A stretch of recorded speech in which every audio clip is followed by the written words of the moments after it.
just going to run to the car quickly.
absolutely no way of getting that screen perfectly straight, or is it just like... Which one, that one? I mean... That's not a problem, I was just wondering if there's any way of... It's not a problem, I'll leave with it.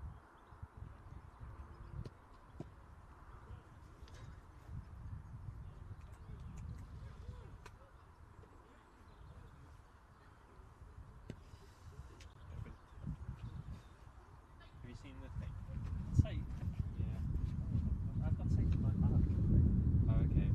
I guess maybe if you could just wrap the top bit, stick it a little bit to the pole. I mean, it moves with the pole, so as long as it's tight. Where the hell have I put the tape?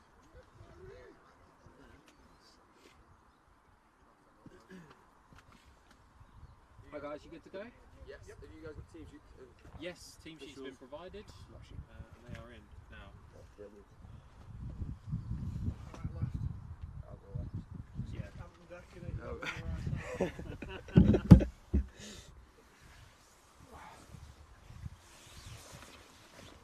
Feel free to plug in if you need to.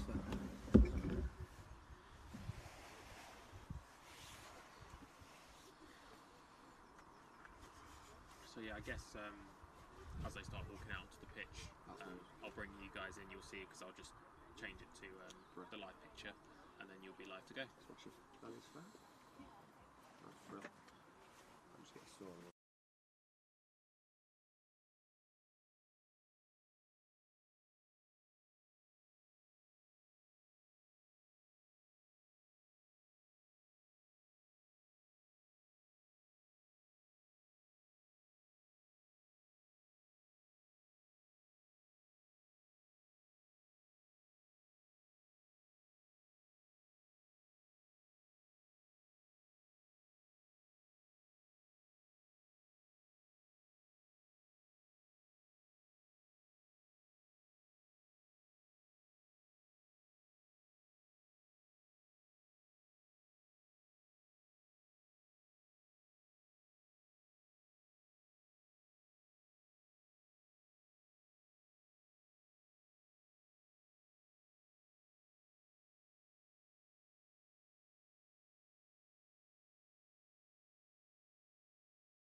Hello and welcome to the home of Amputee Football as Chelsea take on Portsmouth for our first of our IKO EAFL season.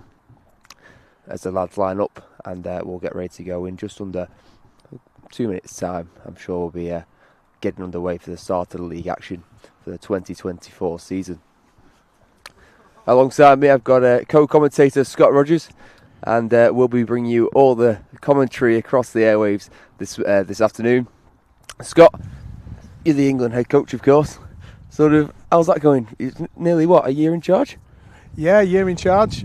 Pretty much to the day, to be honest. Really enjoyed every minute of it. Lots of success over the past 12 months, and hopefully, when going into the Euros in June, we can achieve as much success as we did last year. So yeah, really exciting time at the moment. Definitely, and a lot of these squads have obviously got England internationals amongst them. I guess it's a chance for you to sort of see what they're about in the league action as well, isn't it? Yeah, it's always good to see them in these environments away from the England camps as well.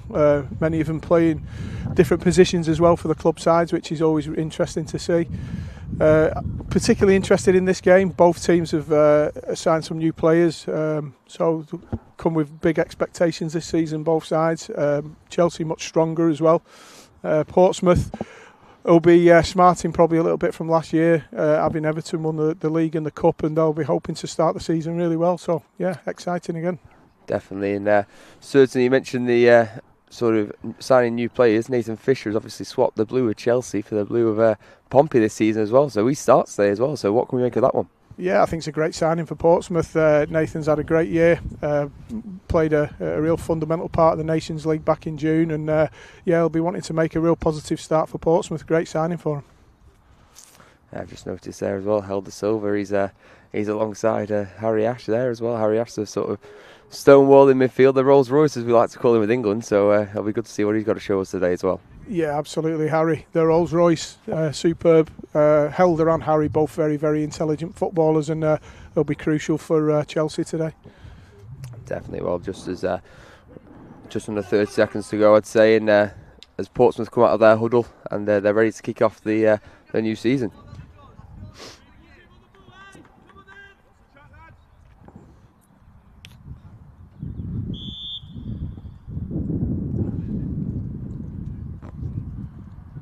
Let's hope for a quick start somewhat this afternoon, Scott. Let's see if it's goals galore or will it be a stalemate. Let's see what we can see this afternoon. Yeah, we can guarantee some real good action and all that.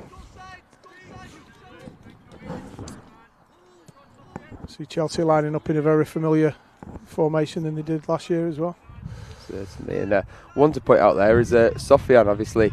He's starting up top there. He's a youngster amongst this Chelsea squad, and even the league as well. I think he's one of the youngest player in the league as well this season, isn't he? Yeah, absolutely. He's come through our amazing junior programme, Sofian, and we've brought him into the England fold, and he's done fantastically well since he's been in there. Loads of potential, and hopefully he can keep getting better and better and start to push for major tournament slots for us in the future. Certainly. Well, as Thomas Atkinson there plays the ball out to James Tagaskis, and let's see what he can do. He's good at these mazy little runs, isn't he? So let's see what he can pull off here. Yeah, very exciting player, Jamie. Never know what you're going to get from him. I don't think he knows at times as well.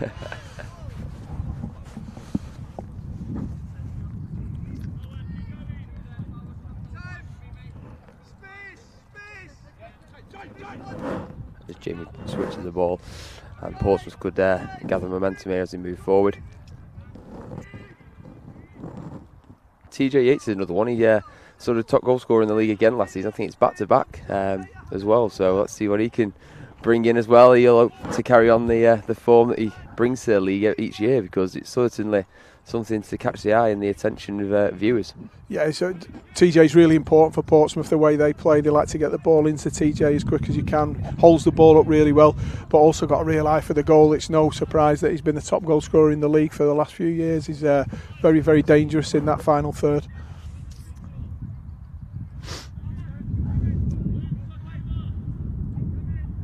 It's really good to see Nathan Fisher playing at the back as well. That's where we've been using him for England. He's been used on the wing in the past, but I think his best position personally is at the back. Can be really effective, good defender, but distribution's very good as well. And we actually spoke to Nathan in midweek and sort of asked him about how he'd sort of face up to the challenge of facing his old club.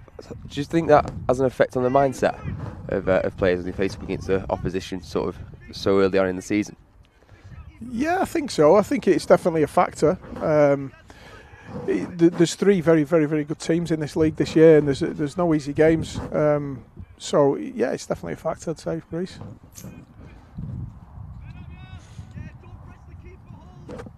What we've got on show here as well is two exceptional keepers, in my opinion, 2 of the best keepers in the world that we're lucky enough to have in the England fold as well. Both vying for that one shirt continuously, both pushing each other on constantly. It's nice to see him playing today.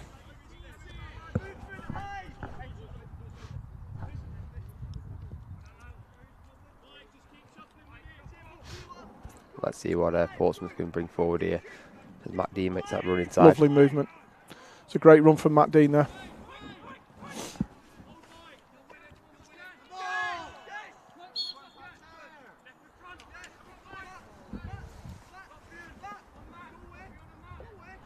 So we're just over 3 minutes in, and at the moment it's rather sort of, I think it's just getting back into the swing of things to the new season, isn't it, at the moment? Nothing really for either side. Yeah, I think both teams are just trying to work the other one out, work out where the strengths are, work out how they're trying to play. And it's always quite tentative at the beginning. I'm sure it'll open up very soon.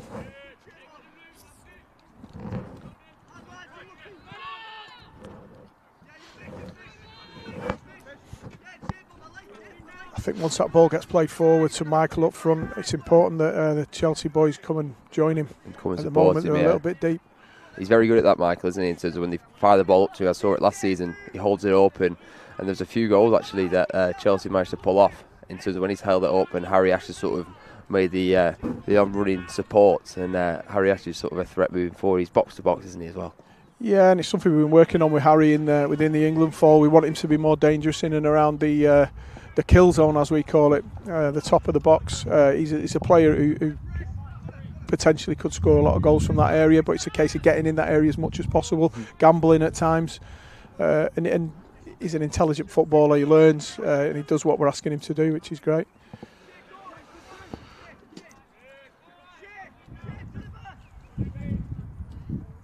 Interesting how Jamie's playing a bit deeper as well. I thought that he seems to have the playmaker of the game, isn't he, here today? It's normally on the wing and direct and causing havoc for the back line. Yeah, absolutely.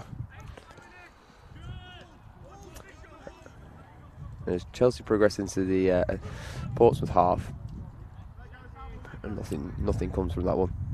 And Thomas Atkinson retrieves the ball and will play from his area. I think if Chelsea are going to disrupt the back two of Fisher and Cruz, it's important they play the ball a lot quicker. It's a little bit laboured currently.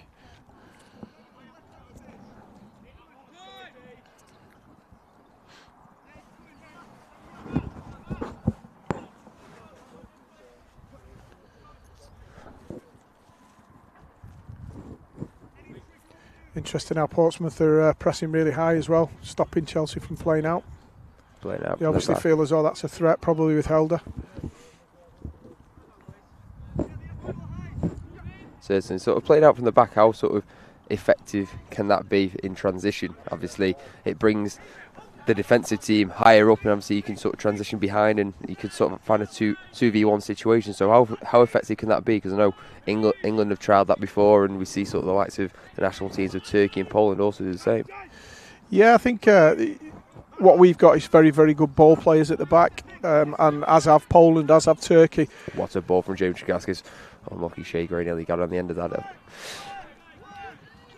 Yeah, and I think playing out from the back maintains possession of the football, which is important. And if you've got the likes of Harry Ash in midfield and then somebody like Michael up front who can hold the ball up, it can be extremely effective. But like I said before, it's okay playing forward into somebody with a back to goal, but you've got to then go and join in and be in and around it. Definitely, there's a stoppage in play here while Shea Gray ties his lace and gets back to his foot, and we'll play back from Thomas Atkinson. It looks to play the ball to Nathan Fisher, and we're on the move again.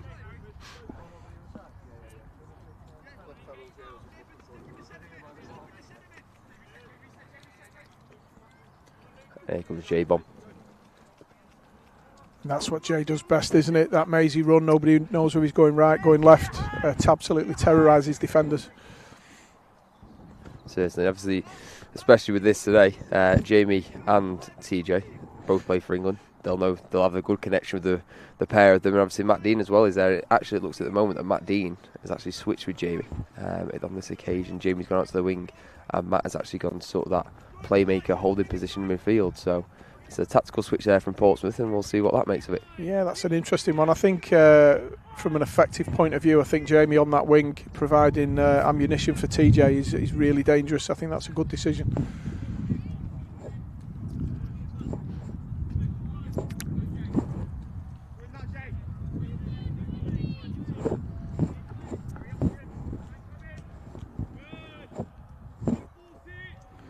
Kieran Lambourne controls possession as he looks for an option of. There's not much movement from the Chelsea side, but Sofian's made this run towards the ball now and see what he can do. He holds the ball up and he looks behind.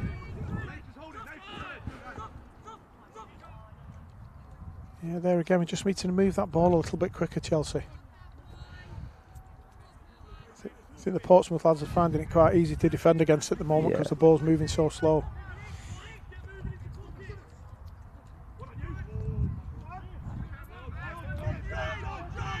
Strong challenge there from Nathan Fisher, brings the ball out to James Gaskis, and Jamie looks to dart forward now, and he looks to.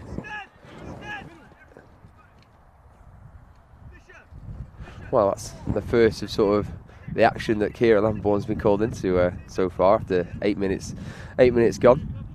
Sort of a routine save for the England stopper.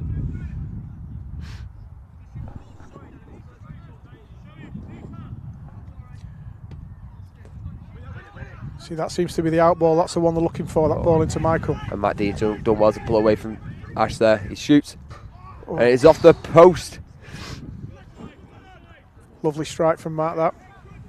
Is that something that he can bring into his game, Matt, in terms of finding that confidence to sort of shoot from range? We see it with England. Obviously, he's a strong player amongst the England setup, but he needs to find that confidence to sort of believe in himself and take a shot from range, I should say. Yeah, definitely. Matt's a very, very talented player, and he does find himself in really good situations. I think over the last 12 months his finishing's developed and could really come on. So, yeah, he can develop further. We all know that, but every player can do that. But, yeah, we need to see more goals from Matt, really. Well, Helder brings the ball out from the back here, and he's actually on the opposite side of where he's such an intelligent football Helder. If you see him all the time scanning and looking. Certainly. Well, Helder runs on the line here and looks steals. He's won a throw in. It's the best thing that probably Chelsea could have offered there, with no one sort of in the box, and best thing forward for them. He's very versatile, isn't he, Helder? He can sort of play anywhere from the back to midfield, and I've seen him even up top at times as well. So he's a versatile player to have. Yeah, absolutely. Yeah, you can rely on Helder in any position, really. Yeah, really clever player. Interesting, Harry Ash taking the corners as well, because he can be quite deadly with his head as well. Certainly. Well, the vocal Thomas Atkinson there collects the ball and fires it forward quickly to TJ Yates, and there's no one up there to support him. But that's a great save. It's a great save from Kieran Lambourne. Good to see Matt Dean working really hard to get alongside TJ then as well. Certainly. Well, let's see what Portsmouth can bring up from this corner. In terms of aerial threat, there's not too much there for them, so let's see what they can bring up and whether they've worked on something earlier in the week. There's Shaker, he stands over the ball.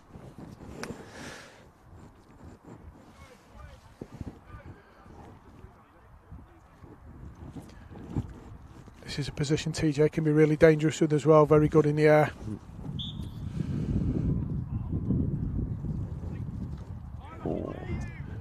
TJ, I tell you now, and sort of a glancing header, just wayward, but if he gets a full connection on that, it could cause trouble for Chelsea. Yeah, just a little bit too high for him, I think. Just couldn't leap to bring the ball down.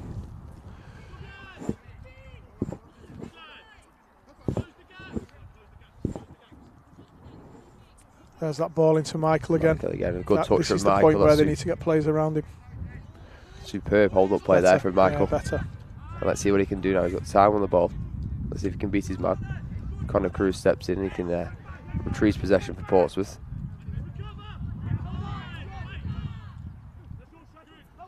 Three v two.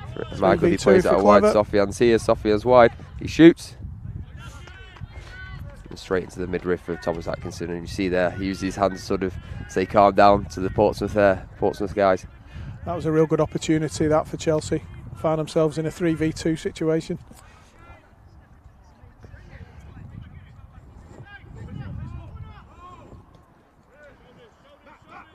We notice here how sort of, I know Pompey got the ball at this moment in time, but Michael's very far up into the Portsmouth half, and if something came from that, he's sort of found himself one-on-one with the goalkeeper.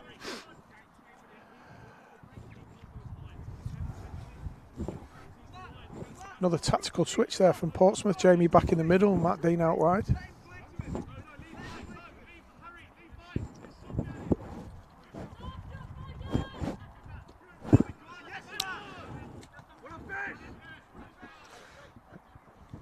And this is where Jamie's most dangerous. He's there. Yeah, Portsmouth really pressing well when Chelsea get the ball in their half. Winning the ball high up. Cruz shoots. An optimistic effort from range there, but not too far off. And as I say, Kieran Lambourne gets the ball and will go out from the back again for Chelsea. There's the out ball once again.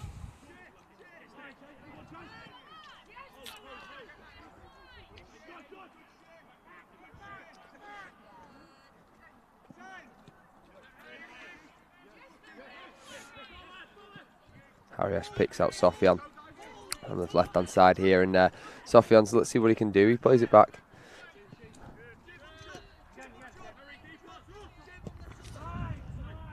He's good from Chelsea. Yeah, to keep the ball, just be patient. Don't have to rush balls forward. Can play with a bit of purpose without rushing.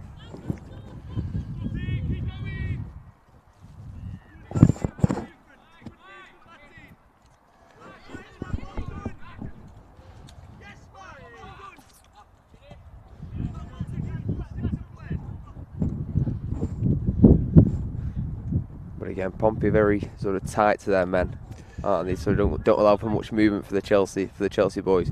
Yeah, definitely. They're if they do play out, they're looking to press the ball high up the pitch, which is leaving really Chelsea with the only out ball, that ball into Michael, which he's holding up the ball well, but just needs players in and around him.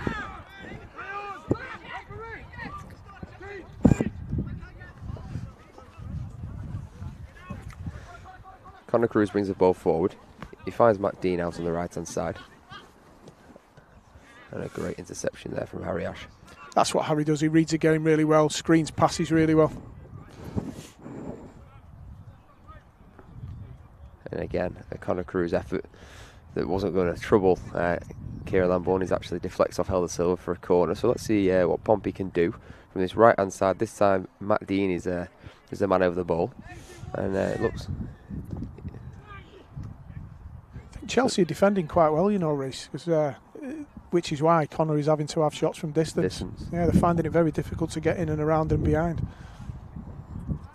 As we've seen, obviously Pompey are already sort of trying to make that tactical change of moving Tregaskis round and Matt Dean round, and let's see what they can do. But again, it's another corner, this time from the left hand side as Tregaskis stands over it. Shea Gray peels off the back to the far post, and Matt Dean is there too. It's a poor corner that is from Tregaskis, and Helder easily cuts that out.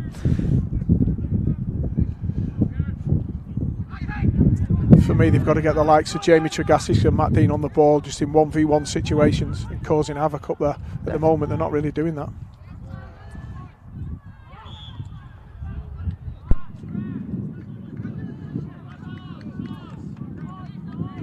And the referee there has seen something to award a free kick for Chelsea.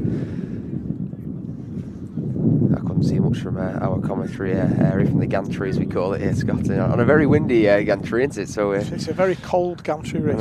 I hope you've got your heated Gilly. I know you've invested after the season on the touchline as England coach. It's my best investment, Reese, heated Gilly. Absolutely. I might have to invest in one myself. But I know Andy Roman, the England goalkeeper coach, myself and him have both got a Gilly from Turkey that we got out there, and I tell you, very spot on for the money that it is over there. I tell you, bargain off the market. Absolutely smashing. Now Shea Gray's peeled off at the far side, if he can find him. And now comes Tregaskis, and he shoots from range again and into the midriff of See, the fact that Pompey are shooting from range is just saying how well Chelsea are defending. And it'll take some strong effort to beat Lambourne as well, won't it? So, Yeah, as you mentioned, yeah. Atkinson and Lambourne, both England stoppers, and compete with each other week in, week out to earn that #1 spot with their national team. Let's see what Michael can do here. Michael sort of... See, there's the issue then with Chelsea, just nobody to help and in and around. It's Harry Ashton.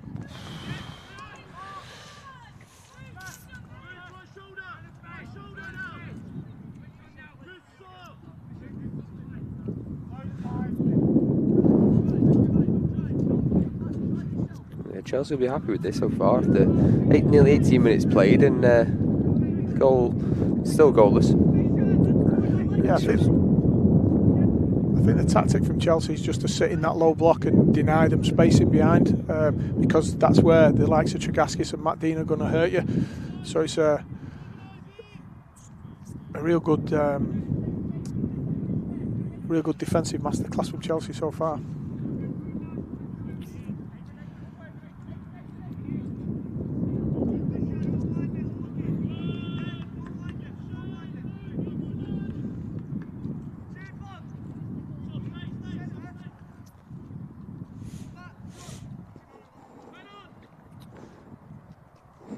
Helder finds Sofian, and Sofian turns into danger, and Jamie Tregaskis capitalises from this, and he hits it, and it's just wide of the post.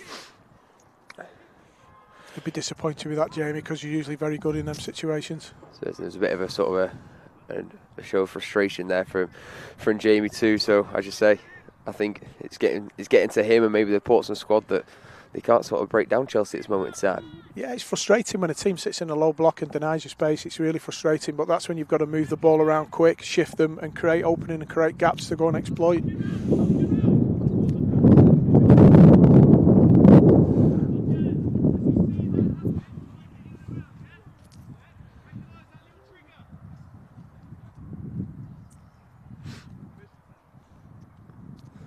As Fisher plays it back to Atkinson. Atkinson's just shouted TJ movement, so we'll see where he sort of finds the gaps in behind. And Tregaskis has it now just inside the Chelsea.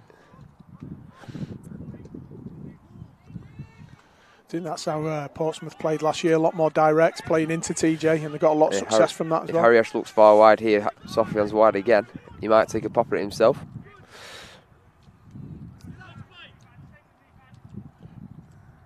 Everything's very, very central, isn't it? They needed some width there.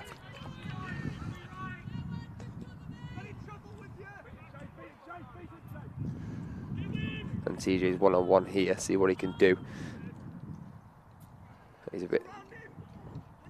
It's well defended from Chelsea there. They got 3-on-1 there. Obviously, Helder came back quick in transition to support his centre-half partner, so it's great from Chelsea. Yeah, just gave TJ a little bit of space then. If they continue to do that as they start to tire, that's when Portsmouth will start to exploit that space. Well, once again, Shea Gray stands over the corner. He picks out Tregaskis.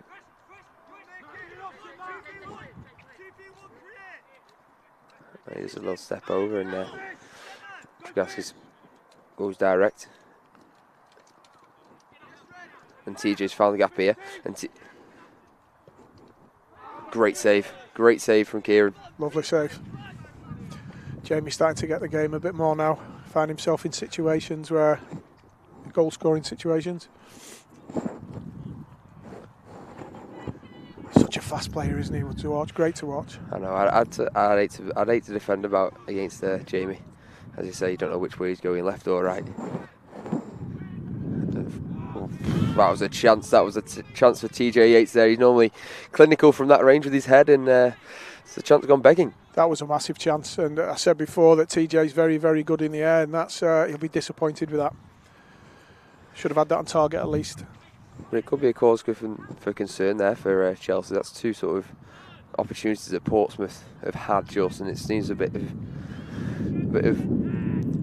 letting the mind go to rest sort of thing. Well, when you defend like Chelsea are, you've got to be disciplined and you can't switch off. The moment you lose focus, that's when you let a Portsmouth team in with the likes of Jamie Tregaskis, Matt Dean, TJ Yates.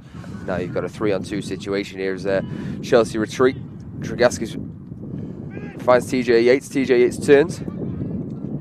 Finds Tregaskis again, and Matt Dean now is at the far post. Let's see what he can do. Chelsea start to give him a little bit of time and space on the ball here. Good defending.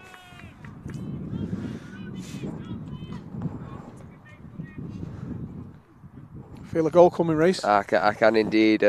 Portsmouth are pressing, but I don't know. I don't think Portsmouth have changed that much. It's just a matter of sort of Chelsea tiring slightly. They want to get to half time, try and keep the scores level, and because obviously at this point in the game, just over 2 minutes until the break. It'll be interesting to see what there's a free kick there, referee, if he's seen that. He's got a miss, but he's played the advantage. It's 3v1 here. Let's see what Chelsea can do. And Sofian, if he carried... Oh, that was a lovely little ball, you know. It was from Michael. Sofian had carried on his run, that would have been lovely. But it's still, I know Chelsea were together last season, but it's still a team in sort of transition development between the pair between the side. Yeah. Obviously the relationships will form the longer they play with each other. Yeah, definitely. And like you said, they defended incredibly well so far. And like you said before, as soon as they start to tire, that's when you lose a little bit of focus and the game will open up a little bit. Because it's not easy. It's not easy defending. Definitely now Matt Dean finds a bit of room. He finds TJ Yates just inside the Chelsea penalty area.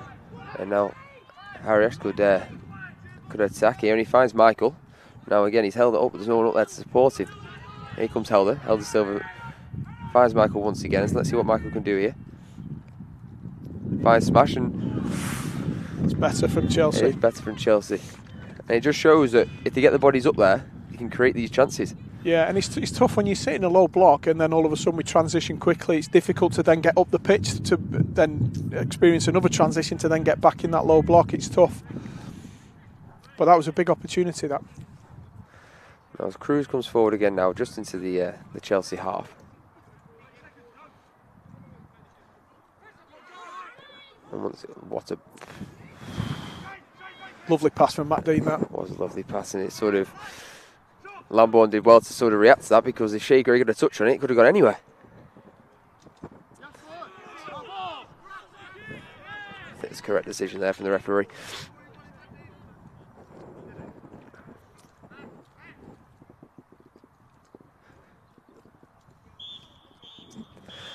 And the referee blows for half time, and the scores are level: Chelsea 0, Portsmouth 0.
And we're back underway here at the home of Amputee Football. So far, nothing has happened these first sort of 5 minutes or so.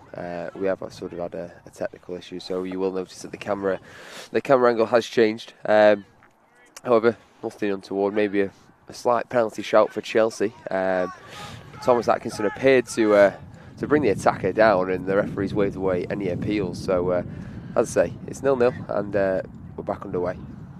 I think it was more than a slight appeal, Reese, myself. I thought it was a penalty.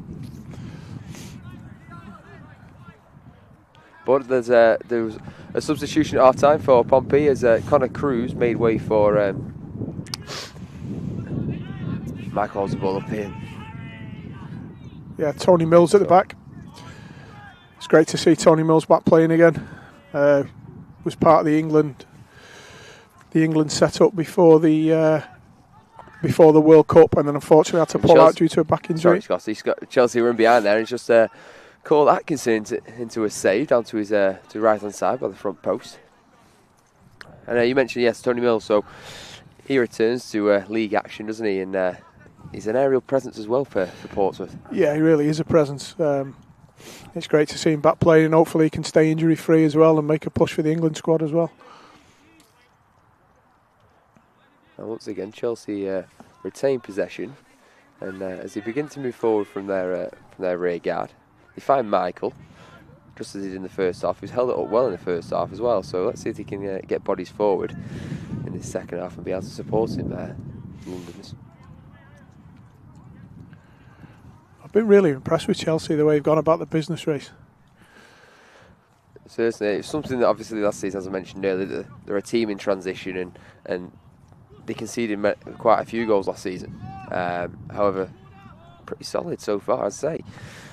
30 minutes gone, and it's 0-0. So if they can manage to pull off a result here against Pompey, I'm sure they'll be delighted. Yeah, as I said in the first half, the way they're defending at the moment, it's important to keep focus. One little slip, and that's when you let the likes of Pompey in. So if they can stay focused and get a result out of this game, I think it's fantastic for Chelsea. Definitely. TJ Yates could find himself one-on-one here. Just find himself a little bit isolated up there at the moment, TJ. Mm-hmm. So we've got a throw in on the left-hand side here. As TJ plays back into play. Chelsea intercepted, and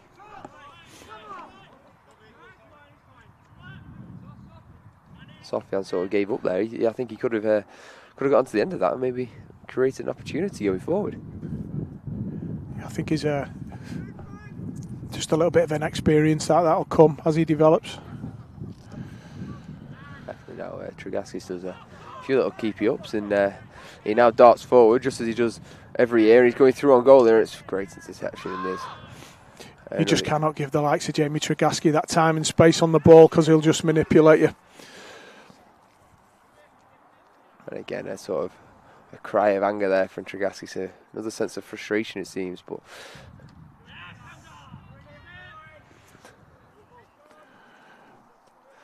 I think it does become frustrating for Jamie at times, because obviously he's a man who people put two players on and really mark tight usually, and he does get really frustrated with it.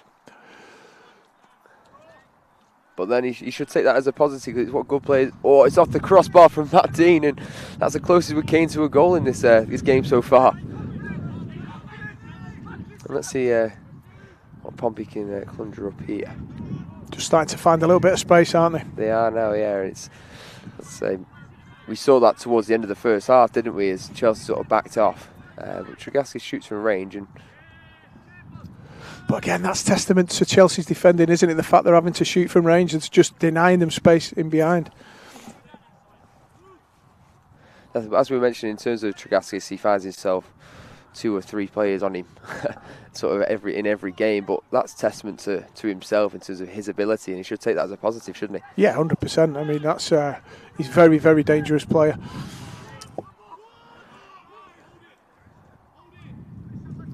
Can Chelsea get bodies forward here? Michael's just on the halfway line.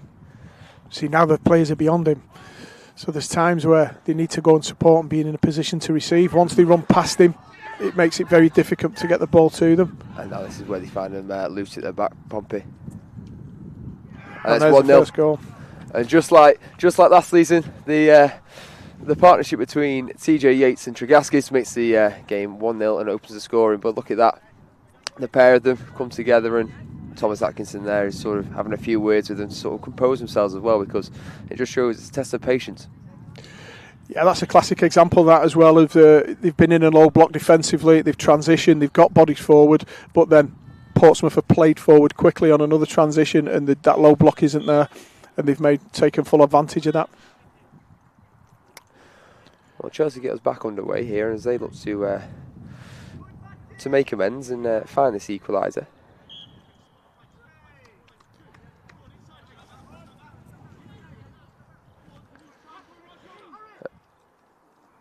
There we go, Tregaskis. It's a 2-on-1 situation here as Harry Ash tries to trap back, and Tregaskis come in. He's going to make it 2 for TJ Yates, and it's 2 in quick succession there for TJ. And again, the link up. Very similar goals. It's come from a Chelsea attack. They've won the ball, transitioned quickly, and again made the most of it. I think it's important now that Chelsea just regroup, get back to what they were doing, get back to basics, and deny space. Seriously, they don't want to sort of all the effort they've put in the first 30 or so minutes to go to waste. But Chelsea call a time-out here. I think that's a good decision tactically, just to regroup, have a chat with the players, just calm them down, just give a couple of pointers, talk about what they did well in the first half, and then just fine at the moment.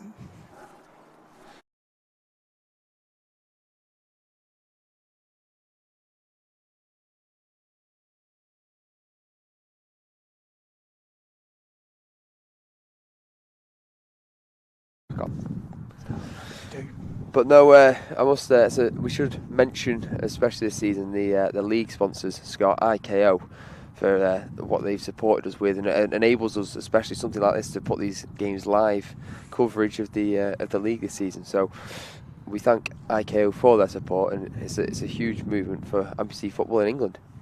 Yeah, it's massive. I think one of our remits is to raise the profile of the game in general, and I think IKO have given us the opportunity to stream these games, and I think the more people that watch the game, the more people will fall in love with it, as we have. It's a game you can watch, and that people who enjoy mainstream football will enjoy a game of amputee football as well. And as many people we can get watching it, the better. Certainly, I hope you're listening to me and Scott this afternoon. As much as it might be dulcet tones, who knows? You can make your own minds up about that. But James Tregaskis has actually speak for yourself, Reese. James Tregaskis has actually just been cautioned there. I don't know if it was caught on the coverage but he's just kicked the ball away as they went for the timeout. He's kicked the ball away from range, and he's just picked up a silly yellow card for the man there. Yeah, I think the ball was on the centre spot, wasn't it? And he just hoofed it over the goal. I think it was.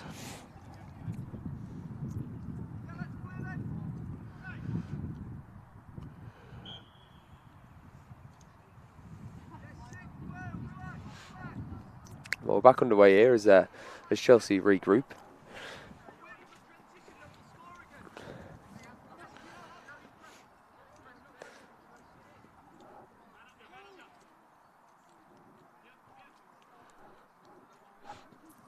They've gone for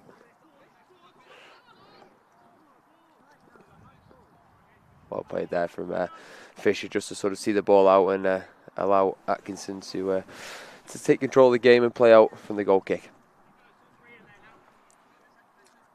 And now Mills comes forward with the ball, finds Tregaskis in midfield, and it seems that Tregaskis has come deeper again, and Matt Dean has gone out to the wing.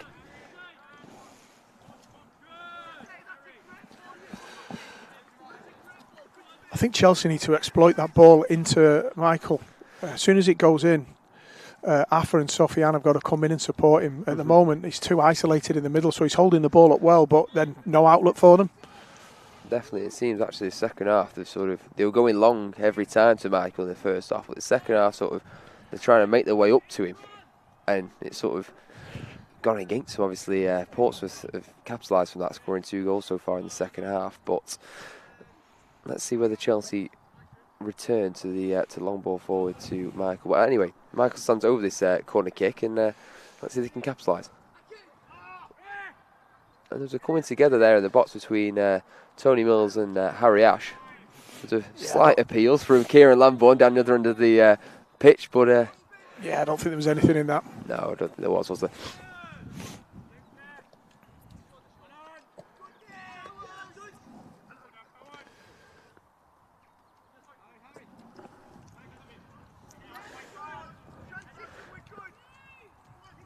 And TJ Yates could be on for his hat-trick here if he goes alone. It's a great save from Kieran. It's a great save from Kieran Lambourne there to keep the scoreline at 2-0. And now Chelsea transitioning attacking. It's a handball there from Nathan Fisher. I don't think he knew much about it. He had his back to Helder Silva there. Just can't seem to break down this Pompey defence, can they? No, I think now it could be a matter for Pompey. Do they want to sort of increase the deficit, or do they sit and try and go for the clean sheet and keep it at 2-0? I think they'll try and go for more goals, Reese. I think there's more goals in this game yet. And this is where they'll hurt them on this transition. Look, 4 players out of the game currently. It's a 3-on-2 situation. There's 2 over the far side, which will forward 2-on-1 if Jamie Tragaskis finds the pass. But he goes alone, he shoots, and so another great save from Lambourne. And an acrobatic effort there from Tragaskis, and something that potentially, if that went in, could have been on the Puskas Awards. Who knows? That would have been some goal. I think when you look at it now, they're doing what they should have done in the first half, Pompey, and on that transition, don't let them get back in a low block and really exploit it, and that's what they're doing, and they're getting some success now. It's a 3-on.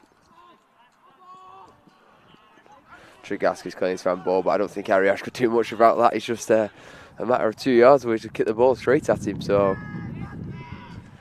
but well recovered there from Matt Dean to stop any chance of a goal threat from Chelsea. Pompey look to make a substitution here as Connor Cruz is set to return to the field, and it looks to me as Pompey debutant Nathan Fisher will be making way. So he makes way on 40 minutes on the clock. Scott, what can you make of Nathan Fisher's performance so far on his debut? Yeah, I think it's been assured. I think everything he's done simply. He's played the balls to the ball players forward, which is good. Defensively, he's been nice and tight. He's not giving people much room to play. So yeah, I think we can be pleased with his performance and pleased with his debut for Pompey. I just saw that Helder just took a pot shot, we should say, from the left-hand side. Nothing to trouble Atkinson. But it's a bit more of encouragement for Chelsea. They're beginning to take aim at goal. It's something we haven't seen so far from the Londoners in the second half. It's a bit loose in possession there, Sofiane. And Mills has possession now in the attack. And what a ball that is to find Matt Dean, and what a goal that is. I tell you what, the link up there from Tony Mills to Matt Dean, and Matt Dean will be pleased to obviously open his account for the season. Yeah, 100% I'll be pleased with that, and what a ball from Millsy. He's got that in his locker, Millsy. You know, he does have an eye for a pass. And a lovely run from Matt Dean. That makes the scoreline Chelsea 0, Portsmouth 3 with just over 8 minutes left to play. Obviously we've had one substitution and a timeout, so there will be maybe a minute or so of additional time come the end of the game. But we'll carry on and see how the game plays out.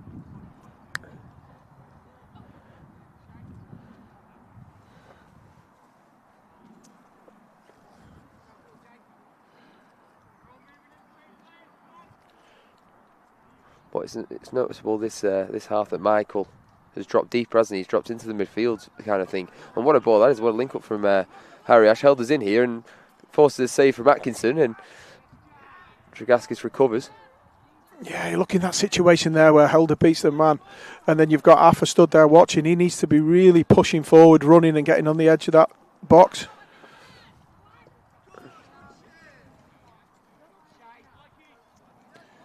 A bit of a lapse of concentration there from Pompey. Yeah, there was some good transitional play from Chelsea. But here we go. Chelsea make a change as Shelby Clark, representative of the women's national team, of course, replaces Michael. Yeah, this is great to see. Shelby's a real ambassador for amputee football in general, but in particular the women's game. So we've got a women's national team now, which is fantastic. So they'll be currently having England camps, and there's more and more players getting involved in the women's game, which is great to see. Superb.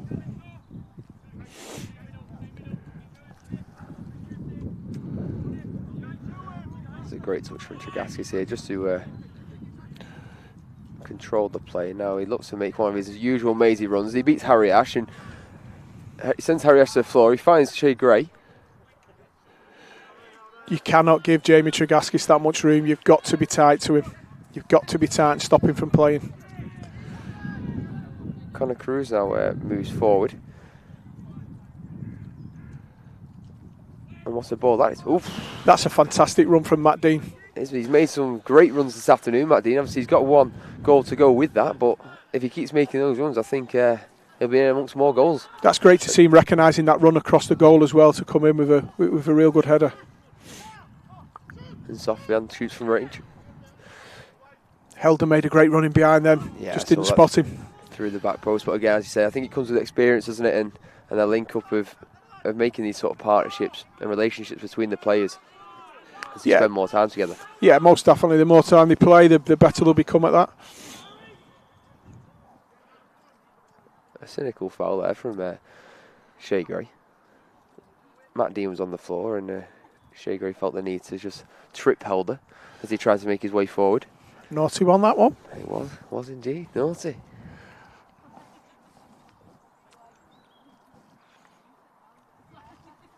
But as Matt Dean returns to his feet and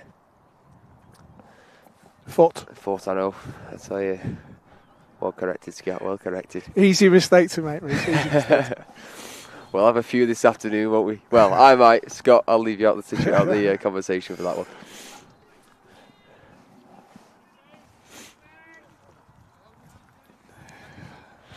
So it's just over 5 minutes left to play here at the home of Amputee Football. And once again, the IKO EAFL so far has got off to a crack with the scoreline at 3-0. And let's see if we can have another goal for either side with the 5 minutes left to play. Sofian makes his way forward here. Tragaski's well recovered on the transition. I suspect he plays a simple pass back to Millsy, and again they just retain possession, control the play. As you can see as well, Chelsea have ditched the low block and are now going chasing the ball, which will open up for Portsmouth. It will do indeed. Obviously, we've seen that already this half. But one noticeable thing I've just noticed is that Connor Cruz has pushed up onto the far side, and he's swapped with Shea Gray. Actually, Shea Gray's gone to the defence, and Connor's moved to attack. And Chelsea find themselves one-on-one here. Maybe just Harry Ash could be in behind if he gathers this ball.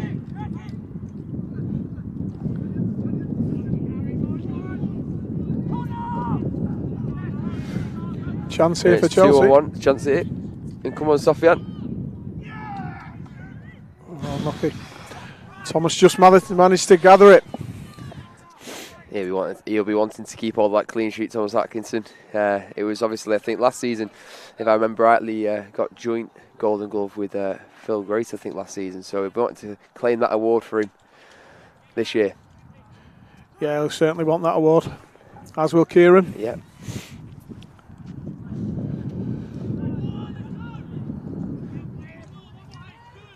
And again, Chelsea begin to get men forward, and Helder finds soft. That's where Sofian's got to make that run across the goal, a similar one to what Matt Dean before. But again, that'll come with experience. Helder plays a quick corner. He retrieves it. He looks for They've not been short of chances, Chelsea. No, they've had the chances to score goals. They've had the chances. Now it's a 2-on-1 here, and Tragaski could find TJ Yates at the far post, but he might go alone. He looks to go alone. TJ will be screaming He at will. him there. That was a chance for TJ's hat-trick. If he squared it, he probably would have notched it up for his hat-trick of the season. But, well, of the season so far, I should They've say. been so dangerous on transition recently. As soon as they've got that ball in the second half, they've really looked dangerous, Portsmouth. Indeed. But it's trying to keep up with Tragaski. He's so quick on them crutches, and is there anyone, hands down to him, they can keep up with him and keep him in their back pocket, we should say, then fair play to him, but he's so quick on them crutches. Yeah, it takes some defender to manage Jay, to be honest. You don't know whether he's going to go left or right. He's just as efficient on both sides and quick, just so quick. It'll be interesting to see if TJ has a word with Jamie here just about that earlier phase of play. Now Shagri stands over the ball once again, and he plays just too much on that for TJ to find any connection. I think his starting position just needs to be a little bit wider though, TJ, so he can attack the ball rather than wait for the ball to come to him.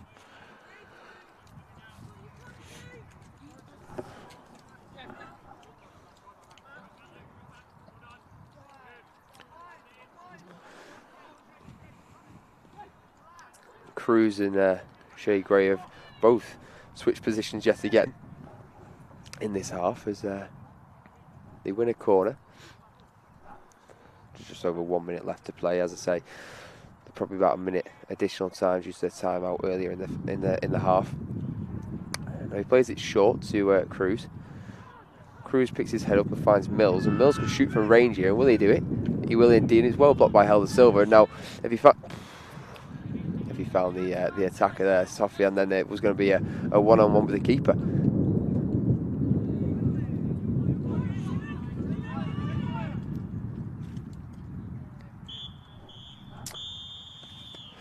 And that's full time here to end game 1 of the IKO EAFL season. And it ends 3-0 to Portsmouth. Chelsea 0, Portsmouth 3.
So welcome back to the IKO EAFL games today. It's the second game as Everton now take on Pompey. It's back-to-back games for Pompey. So we'll see what this encounter has in store for us. But these two, Scotty, come head-to-head each season. It's always a very close call, deciding on who takes the bragging rights, whether it's the cup competitions or the league.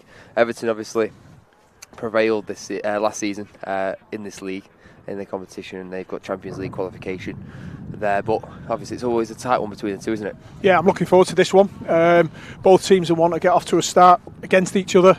Both teams have aspirations to win this league this year, and it'll be really interesting to see how it goes and how it pans out. One to look forward to, Reese. Certainly. I noticed there's one change from Portsmouth's last outing, and Shea Gray actually drops the bench this time and Tony Mills starts, so could that sort of be something that they've brought in due to Everton's threat going forward? Yeah, he's got that experience, Tony Mills, at the back, hasn't he? And I thought he was very good when he came on in the previous game against Chelsea. So, yeah, I think it's a good decision from Pompey.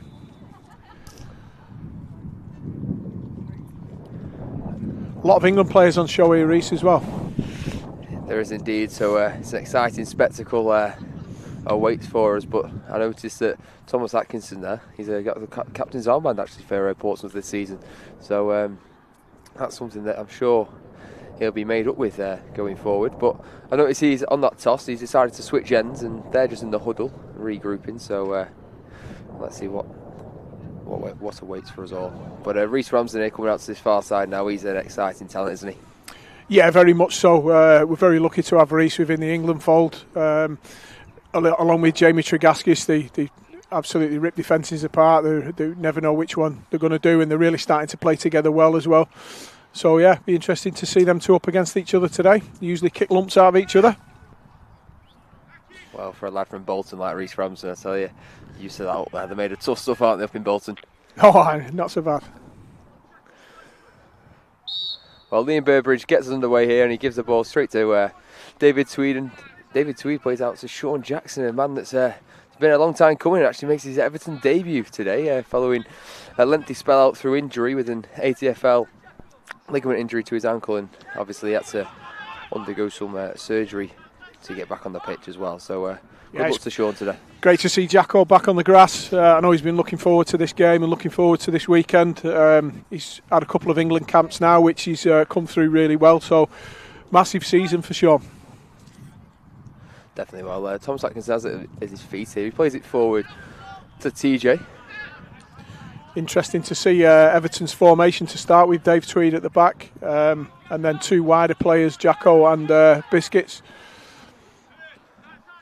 Certainly. Well, Reece plays it out to Liam Burbridge. Liam Burbridge has the ball at his feet. He tries the ball through to Reece Ramsden, and nothing much comes from that. But you can see sort of what they're trying to work with there. It's, as you say, three at the back, but Martin Heal's pushing up here as well into. Yeah, I think it's more Dave Tweed as an isolated centre half with Jacko and Biscuits obviously needed in defence, but also they'll cause problems going forward as well. That appeared to be a handball there, but the referee hasn't noticed it, and David Tweed. That's a great job. Cool, calm and collective at the back there, David Tweed. Yeah, he's another one who can play him in a number of positions and he'll do a job for you. Peter Pan, as we call him. That's a foul there. You'll find that Reece does that a lot. He'll draw fouls from people in a similar mould as Jack Grealish. Certainly with that haircut, it's very questionable, but who knows, Who knows? He loves the challenge with that haircut. Can't say anything about hair, me, Reece, unfortunately. That was the reason you got your hat on it, then, Scotty. Yeah, it's cold. Well, Reece stands over the ball here. Will he have a pot it goal? I think he could do. And Thomas Atkinson needs to be on his toes here to.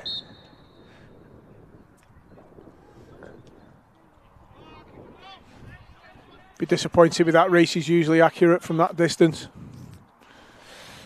Something well done. There's something there that obviously Jamie Oakey sort of stands off him, and maybe potentially next time if he squared it to his right hand side, Jamie Oakey could have a shot at goal as well, because we've seen that at the Amp Cup actually. He scored a goal from range for England. It was a smart finish for a good sort of 15-20 yards out, so he has got it in him as well.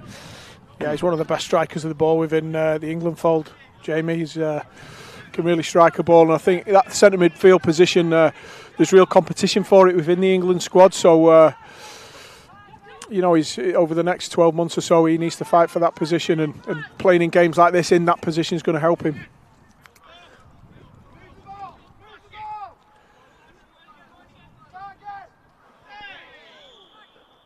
You mentioned Scotty drawing fouls, and that's 2 in quick succession that Reese has drawn. And again, in a promising position here from the right-hand side in the Everton attacking half, and Portsmouth's defensive. And there's that first tussle between Reese and Jamie. I'm sure there'll be a few more as the game progresses. A slight word there from the referee to Jamie. Notably that Jamie actually had a caution in the last game against Chelsea, so he won't want to pick up another one, will he? No, not at all. Just needs to be careful on that front. They might have to be careful of here is a transition. If they transition up to TJ and they get Matt Dean and Jamie Tregaskis forward, they could cause a problem, as they did in the second half of the Chelsea game. Once again, Reece Ramsden stands over the ball, puts it short to Martin Hill. He shoots from range and into the side netting, but Tom Atkinson had to be sure there, didn't he? Yeah, a bit of swirling wind coming now as well, so that will make it a bit more difficult for the players.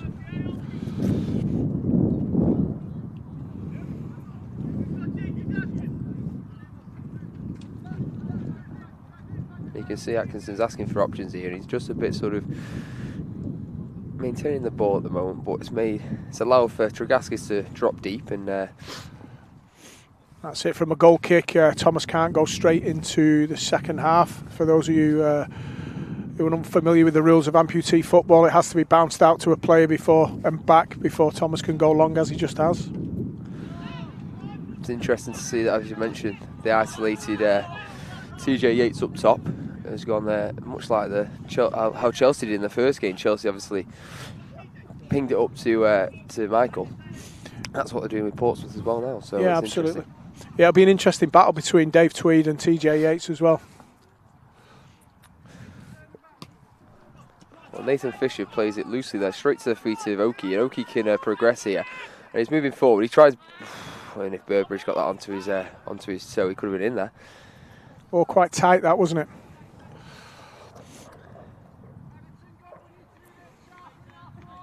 So it's an interesting choice of kit.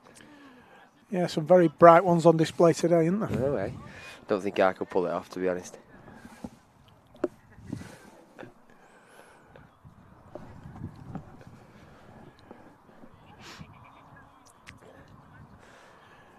See Everton doing well, stopping Portsmouth from playing out. Well read again from Tweedy. Fantastic. This is where they could find themselves in trouble. As well done for Jamie Oakey. He's maintained his position and recovered. And David Tweed sort of stops anything from going progressing further.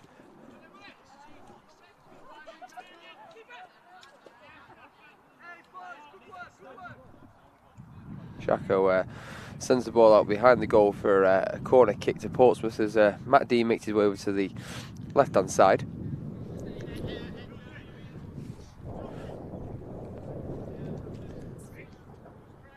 Both sides quite cagey to start with, aren't they? Yeah, indeed. It's no one wants to let slip, do they? It's as soon as one goes behind, then we know how tough a challenge it is to bring yourself back level pegging.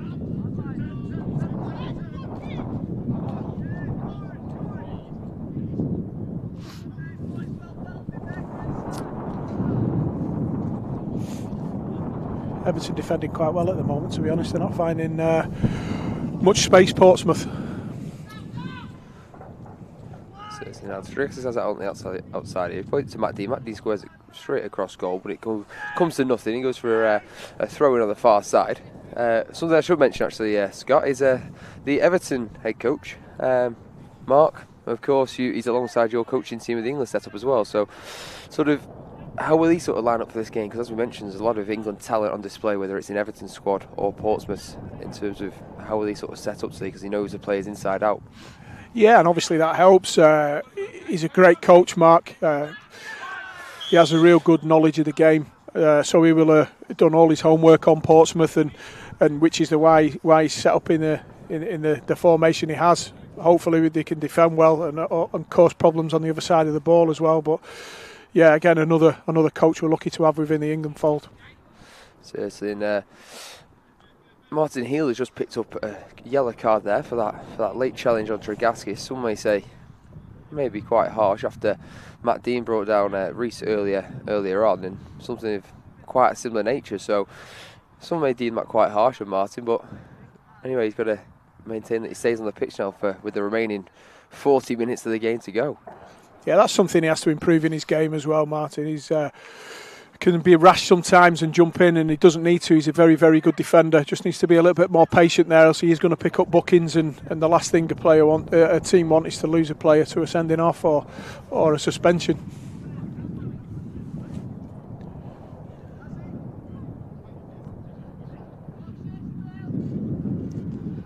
Looks like this one's just going to be shoved into TJ Yates and see if he can get a header on it. It's the wind is coming from the right hand side, so the wind is behind the ball, so it could trouble Phil Grace between the Everton sticks there.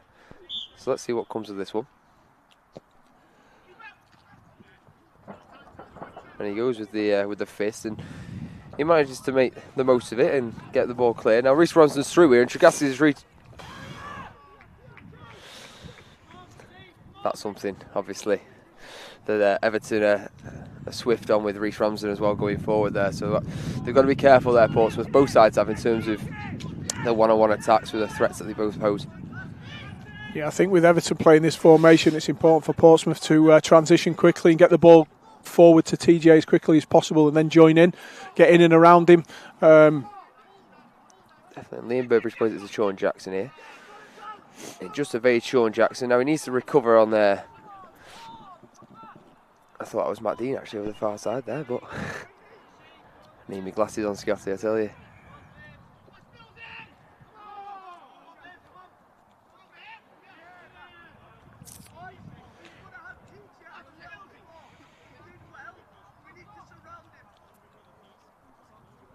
Not many chances created so far, is there? No, and as we sort of touched on, I don't think either side obviously wants to let slip and go behind, so it's sort of a rather sort of stagnant, should we say, for opening 10 minutes. But Reese Ramsden here claims of handball, and they've got the decisions to them. Daniel Bowden, the official, recognising that and giving the free kick to Everton on the halfway line. I think when Reese gets them balls in that area, to turn and go at the players and be really positive is important.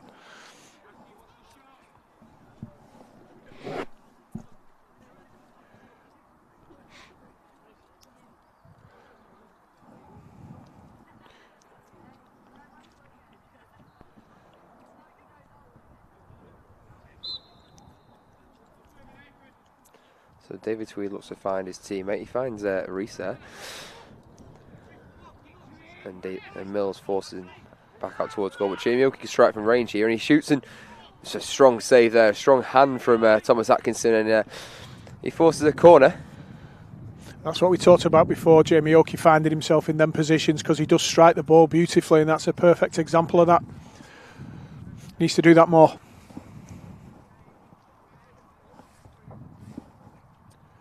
So difficult to beat Thomas Atkinson in goal. He's such a presence. So he's very vocal on the pitch as well, isn't he? So sort of, if you're an opponent, sort of, how does that play against you, do you reckon? Sort of get in your mindset and things like that, and maybe affect the game? Yeah, we've seen that happen. And Jackson's in here, and he's scored on his debut. Sean Jackson scored on his debut. Wow, he mentioned earlier on that he wanted to score, and let's see, has he got a celebration in his locker or not? He's probably out of practice. Yeah, we asked him before, and he said he had one. We've not seen it just yet. Maybe he's camera shy. Well, Everton take the lead here, and they make it 1-0 inside the opening 13 minutes of the game. And it was a nice play there from Reese and Sean Jackson. Do you know, I'm absolutely made up for Jacko there. He's had such a lengthy period out of the game, and for him to come and score on his debut for Everton, I'm made up for him. Deserves it. Definitely. And the recent Jackson sort of link up there, both of them came through the junior programme, of course. How sort of beneficial and how important is that to the EAFA and the organisation itself, developing their juniors? Yeah, I mean, you look across the England squad now, many of the players have come through that junior programme. It's absolutely huge for us, and there's some amazing work going on by Harry Smith, Elaine Oakey and the rest of the wider team with the juniors. We're just in the process of implementing a talent ID programme as well. In here again now. Yeah, so the talent ID programme we're hoping to get up and running so we can start to filter players through to the senior setup, which is all positive for amputee football.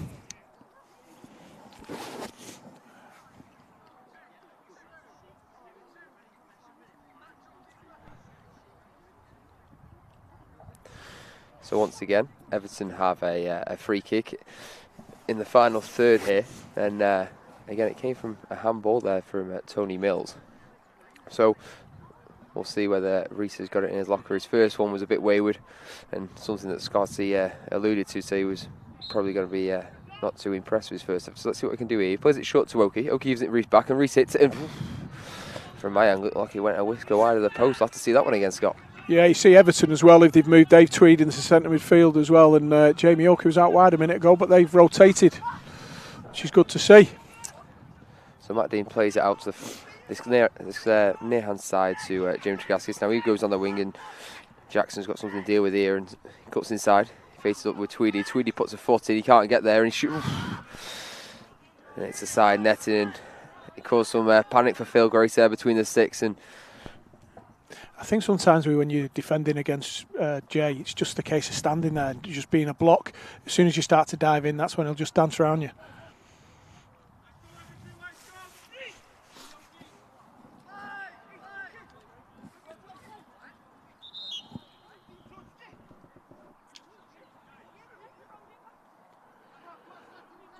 So that's back what we were talking about before. The keeper can't go directly across the halfway line.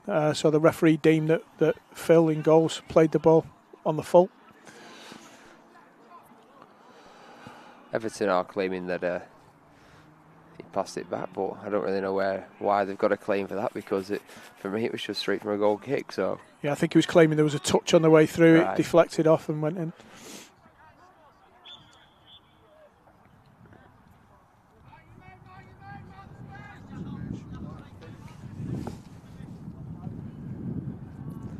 So Tony Mills fires it forward towards TJ Yates.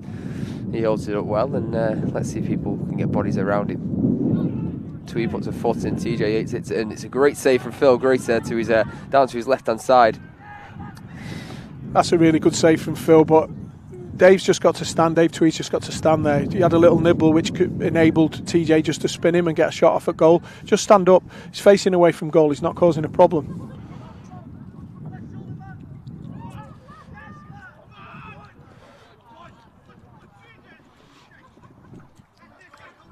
So once again, Tregaskis comes down this left-hand side, he cuts inside. He needs to release it now, Jamie does. That's good defending. Very good defending. As you said, Scott, he hasn't put a foot in, he's just sort of stood his man up, and it's obviously paid dividends for him. Yeah, I just think create a block. If you can create a block so he can't get through to goal and stand up, it just makes it very difficult. Then he's relying on other players. The moment you jump in and try to dive and win the ball with Jay, he'll just do what he does and dance around you. So a great header that is from Tweed at the far post, sort of to clear it out from the far post, because TJ was on his shoulder there, and it could easily have gone anywhere if it's on the angle, could pop in or anything. So he's done well there, David Tweed. Yeah, reads the game so well. Loads of experience with amputee football. Martin Hill now, let's see what he's about. And he tries to find Reese, but it just evades him and goes out for a throw into Pompey on this right hand side.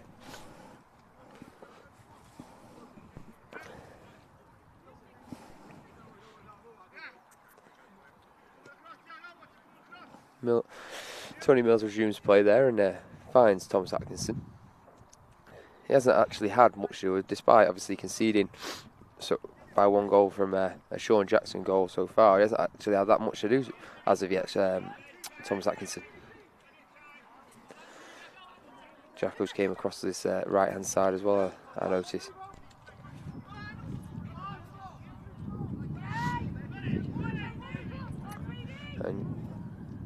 trying to rush things a little bit at the moment, Everton. Just be patient.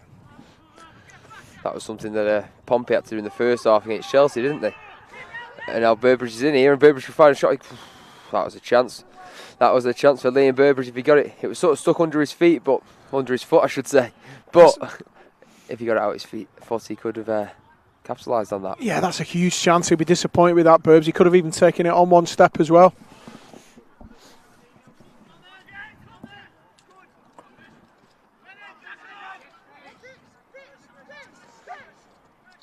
Fisher's dilly-dallying on the ball. Do you know, although he's pulled a foul there, that's what Jamie Oakey does really well. Doesn't give you a second on the ball in midfield. But this is where Portsmouth have got to move the ball quickly and stop them doing that.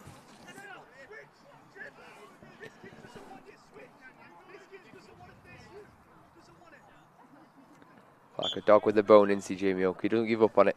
Yeah, I wouldn't like to play against him, put it that way.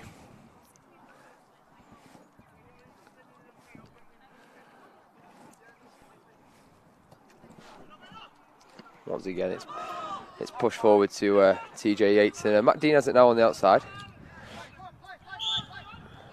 He's drawn a foul there from Sean Jackson. A vocal Steve Johnson on the Everton bench now is an appeal of "come on, ref." So no change there from Steve Johnson. Steve Johnson on the back of a referee. Same old. Never change. A clear tactic with Pompey here is to get the ball into TJ Yates, isn't it? It's clear. Definitely isn't it? Looks like Tregaski's probably going to land this one up again. Fire it into the area, and he'll be disappointed with that one again. If he fires it sort of right on the feet of the keeper, then anything could happen around there. Yeah, I remember back to the Disability Cup final, that was a tactic Portsmouth were using against Everton, where they were putting TJ in front of Phil in goals and then just pumping the ball in, hoping for a flick on, and that day they got a result, they got a goal from that. So it's an area they clearly think they can get some joy from. And Matt Dean now beats his man Martin Heel there in the centre field. He's held up once again after Heel recovered well. Jackson plays it back out to the Everton skipper, and Reese Ramsden plays it. Oh, this is nice from Everton. Tweedy could find Reese inside here, and can he get there? It's well recovered there from Tony Mills, and he puts it out for a corner. Do you know, when you look at the way Everton are set up here, there's huge spaces down the left and the right hand side of the pitch, and when you've got players like Jamie Tregaskis and Matt Dean who can exploit them areas, I'm surprised Portsmouth are not doing that. Rather than going down the middle to TJ Yates, could they not get out wide and just exploit that space? Especially after you mentioned you've got Jamie Oakey in that centre field who won't give up, and he's sort of always on your shoulder, isn't he? So as you say, it could be worthwhile for Pompey to use the wide men.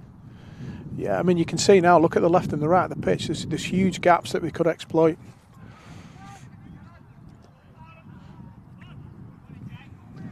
So Jay runs it Jacko here, and let's see if he does his little trickery of any run that he can do. It's well, once again from Sean Jackson, well defended, and it appears he's earned a goal kick from that as well. So very well defended from Sean Jackson. Now Jamie Oakey moves on forward with the ball, finds Liam Burbridge, he holds it up well, and he goes back to centre field to David Tweed. And David Tweed could have a potty goal here, and I saw what he was trying to do. Just couldn't get Liam Burbridge on the end of it.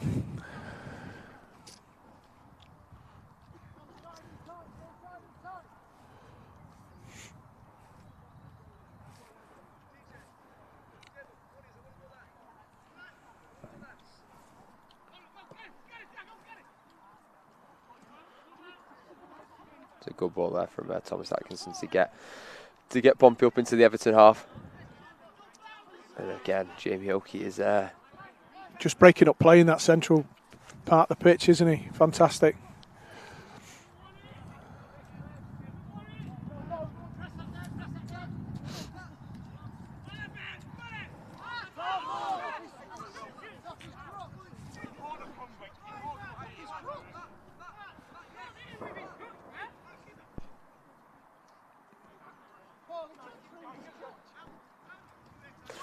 And at the moment, obviously, the league table as it stands, Portsmouth sit top, having played their game earlier. But they're joint top, just edging it out 3-goal difference at this moment in time. This game is in Everton's favourite, 1-0. So, come the end of this. This game is huge for these two teams. You know, although it's the first game of the season, one will want to get one over on the other this first game. It'll set the tone for the season. As we say, it always goes down to the wire, especially with these two. So I think the final game of last season decided the title, isn't it? So, as you mentioned, it's definitely something. Everton have actually just made a substitution there. Sean Jackson goes for a rest as Lee Dobson comes on in as his replacement. So Lee Dobson's actually moved forward here and gone up top. It seems like Reese Ramsden's actually dropped back slightly. There's that ball through to TJ again. At the moment, that's just not working. They need something a little bit different. I'm sure that'll be something with a minute left of this first half that Pompey will discuss at the break and see what they can do, because following on from the earlier game, that's where Pompey came out of themselves against Chelsea and they actually scored 3 in the second half. So let's see if they can do something similar to that. Well intercepted there from James Jagaskis, and now again he picks it up and he darts towards goal. Jamie Oakey stands him up well, and he's been great midfield, hasn't he? First half. Like a terrier, I tell you.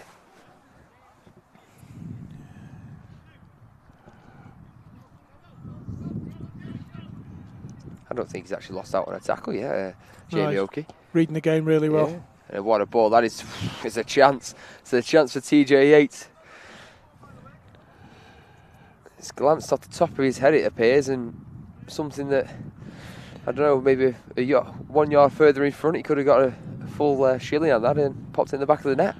It's all about timing, isn't it? Getting it right. I think just arrived a little bit late then, which is why we're stretching. But he's getting himself in the right areas, and sooner or later one of them will come off.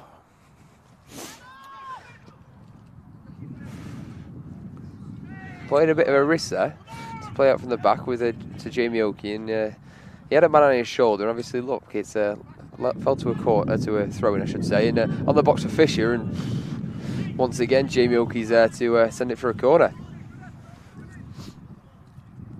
Portsmouth starting to get on top of the game a little bit now, aren't they?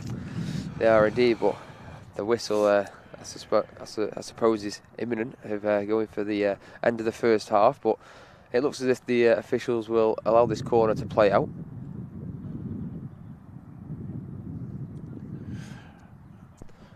Now, this will be interesting with Tony Mills, the towering presence, who looks like he's going to peel off at the back post, and let's see if they can find him. But Martin Hill's there to clear, and that's the end of the first half as Everton lead 1-0 at the break. So it's Portsmouth 0, Everton 1 at the break.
So we're about to get back underway here as TJ Yates looks to get the ball rolled into this second half.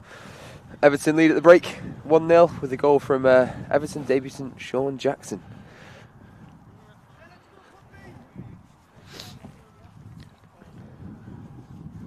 So Portsmouth will have to do something now to kind of level this deficit at the moment. It's interesting. No changes at the break for either side from what I can see. So we say as we are, just as we were in the first half. And Matt Dean is on this near hand side here. He plays it back to Nathan Fisher.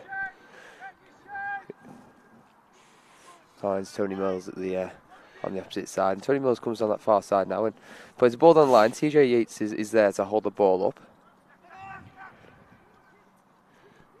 Well, the pivot there from Tony Mills. And they've earned a corner there. Pompey. And it's better, it's promising inside the first opening 40 seconds of the second half.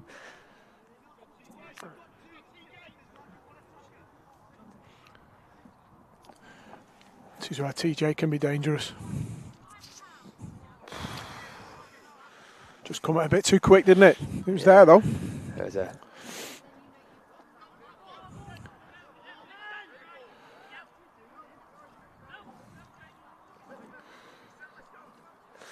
So Matt Dean comes over to this near side. This could be also treated as a corner, I was really? about to say the same, yeah. So once again, TJ could be a threat, or Tony Mills, Millsy as well, yeah. A towering figure. He's peeled off at the back post once again, and he looks to find him. And Connor Cruz there, he's another one who's around 6 foot. So some real aerial presence from the Pompey side. Just that delivery needs to be a little bit better. Like you say, they've got that prowess in the air. They need to use it, utilise it.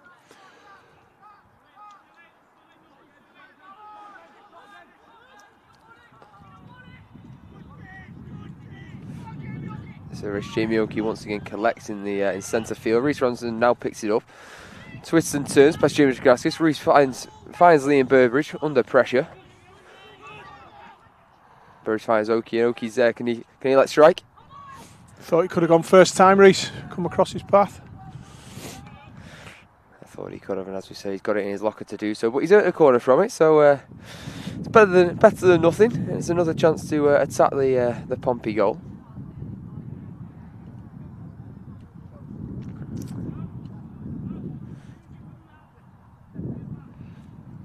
And Oakey stands over this corner, and let's see what they can pull off here, Everton.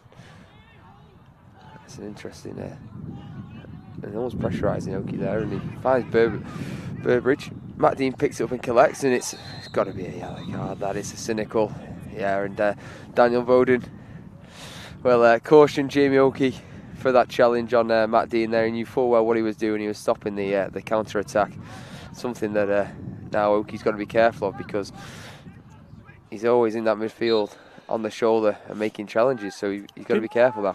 The way they were set up there, didn't really need to make that challenge and risk one. It wasn't a 1v1 at the back or anything like that. He could have just relied on his other defenders to come in and deal with the ball.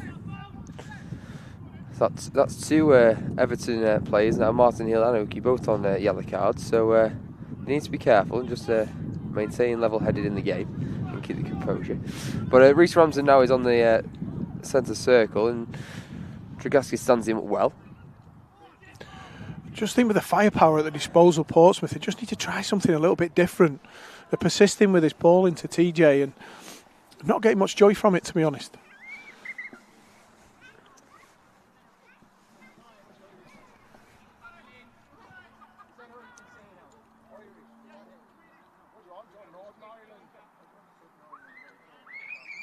So as Reese looks for his teammate, Jamie Oakey goes short.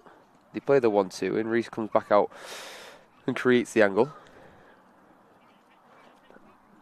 Finds Oakey, and Oakey once again shoots from range, and it's gathered at last from Thomas Atkinson, but probably a routine stop. But now that's a better area for Jamie Tragaskis to be in. Exactly that. He's on the wing, but Martin Hield is there, and he had to make that challenge, and he had to win the ball, because if he didn't, he could be seeing an early shower there if he made that challenge and he didn't collect the ball. They need to get the likes of Matt Dean and Jamie Tregaskis in them areas on the ball.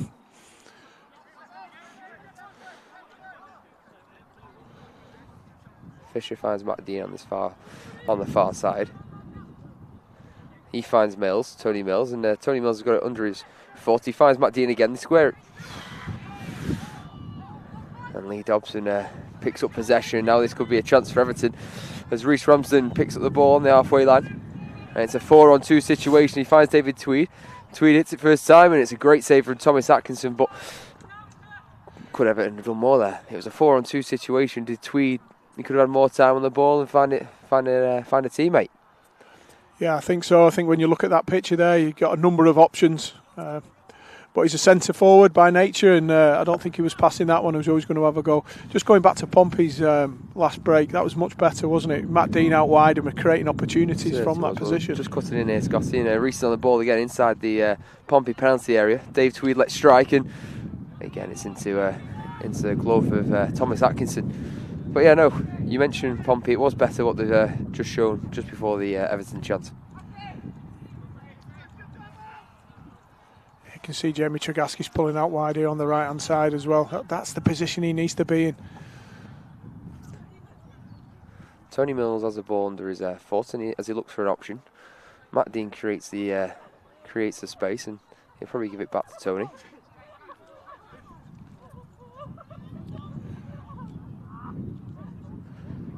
Everton defending well.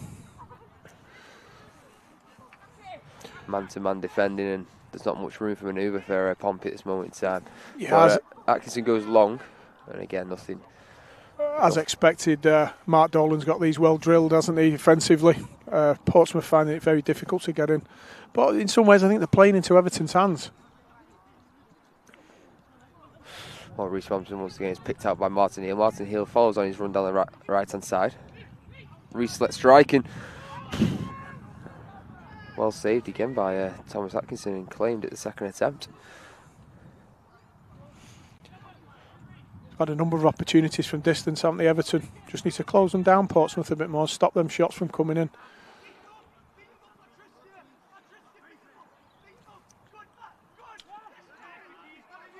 And Lee Dobson now finds himself on a 1v1, 1v3 now. Now Pompey got back, but Liam Burberry's on the far hand side here. He's stood up by Nathan Fisher. Connor Cruz gets back just in time to cut out the attack, and Everton have a corner. That's great work from Lee Dobson in the middle, just showing his experience there, just not rushing it, opening up play and then creating an opportunity.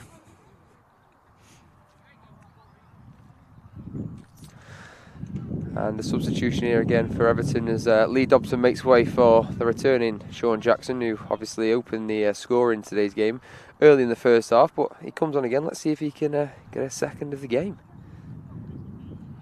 What Sean has done over the period of time he's been out injured, he's kept himself extremely fit. Still one of the fittest players within the England squad, and that's again testament to his attitude, mentality. Certainly, he's a great pro of the amputee game, isn't he, Sean, for such a young lad as well, because what is he, 22, 23, so he's a great pro. Yeah, and it's not only what he does for the national team and Everton, he's also a big part of the junior programme as well, helping the young players come through that programme. Pompey goes short, under pressure from Ramsden, but Nathan Fisher brings the ball out from the back and moves forward. Tries to find TJ Yates, but he's pressured by David Tweed, and Tregaskis picks it back up here, and he spins, he twists. Once again, it's 2-on-1 situation, but Matt Dean has it on the far hand side. He's stood up by Martin Heald, and resolute defending there from Martin. But Burbridge is through here now, and it's a 2-on-2 situation. He finds Reece, and Reece could be clinical. If he's clinical enough, he can finish it off. Well defended by Fisher. Stood up well.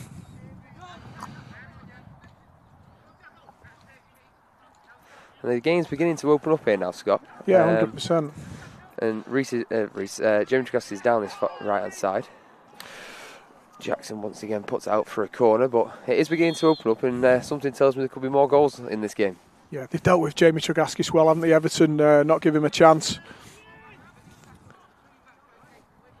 Pompey have called a time out here just to regather and and see what both managers have to say. I'd just like them to try something different. Everything's very samey, isn't it? That ball into TJ.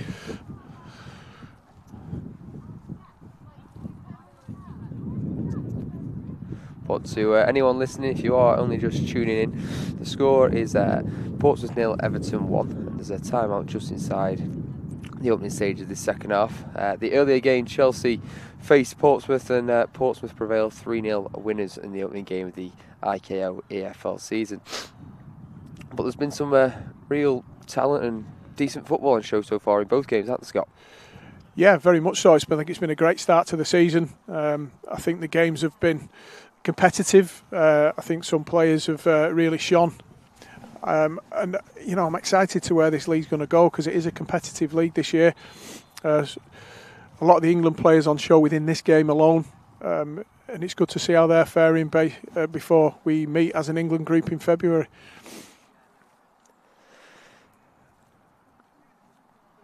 And as Everton make their way back, and both sides actually make their way back into position following their comments from both gaffers.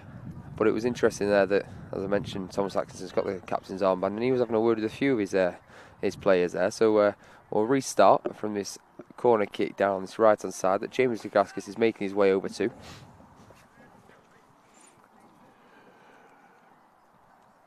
I think they need to make one of these count with the likes of Tony Mills and TJ in there. If the ball's right, they will go and attack it and get a shot on target. Definitely will. Mills finds his way outside the penalty area at this moment in time, but he goes to the far post for direction of Mills. And Oki picks up possession. He finds Burbridge. Burbridge lifts his head up and finds Ramsden in the final third. Appeals for a free kick there, but I think he just lost his footing. But Reece Ramsden does well to beat his opponent, and he finds Burbridge. And just a heavy touch there. Comes to nothing for Everton, but there was a chance there for the Toffees. And there's just another substitution here as Shea Gray comes on for Connor Cruz. And it looks to me as if Tony Mills obviously returns to the defensive position, and are we going a 2-3-1 here? That's what it seems to be. There's that ball through to TJ again. What a great touch. What a touch that is.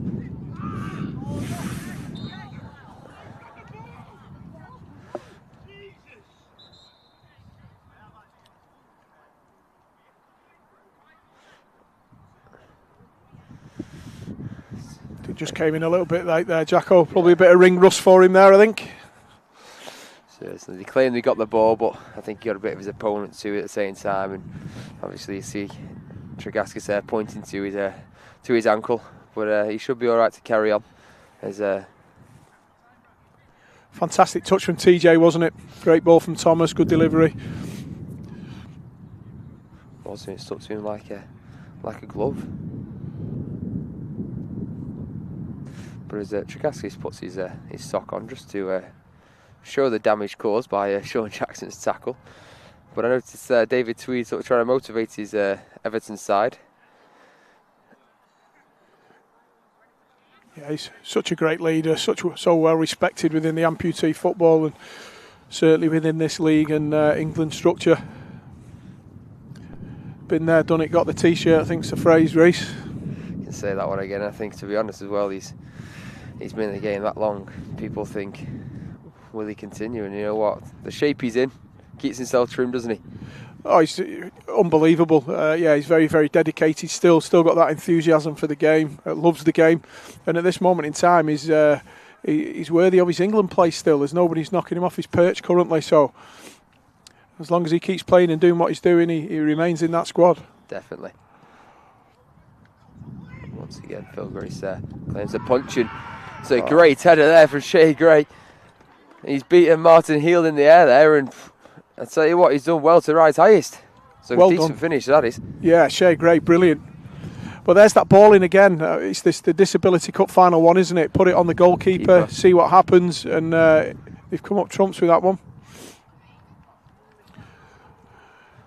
you know, he's kept his eyes on the ball there, watched it in, and just lobbed it over Phil Grace in goals. Well done, Shea Gray. There's a lot of players there will close their eyes and don't really know where the ball's going, but doesn't bother him, Shea Gray. He was brave, wasn't he? Because he could have got clattered there, and great goal. And Martin Heal doesn't mind a few clatters here and there, getting stuck in, does he? So, but anyway, there's a free kick here in the Pompey half as Everton look to regain the lead as the scores are level at 1-1.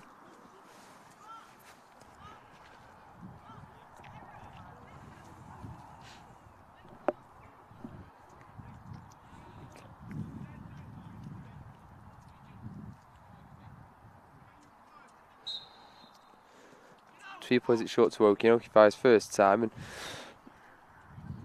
it's an half chance, but nothing to trouble Thomas Atkinson there. Yeah, I'll be disappointed with that, Jamie, because it's a good position at the edge of the box, and he needs to be hitting the target there, really.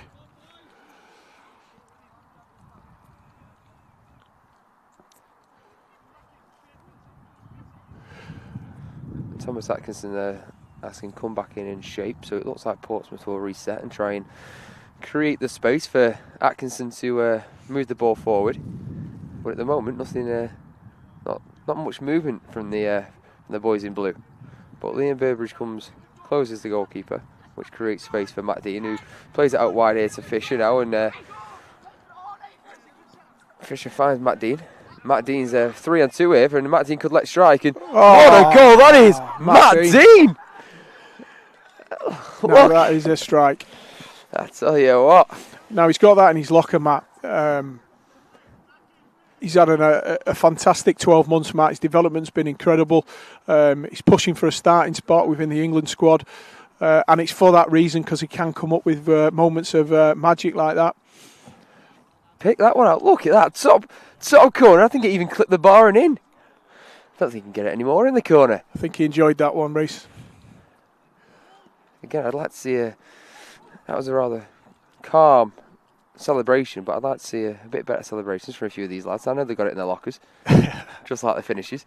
And Jamie Oakey, just off the toe of Jamie Oakey there, and Matt Dean steps up just to take it off his toe. Now this is interesting now, because the game's turned on its head, hasn't it? So it's what can Everton do now to get back on level terms?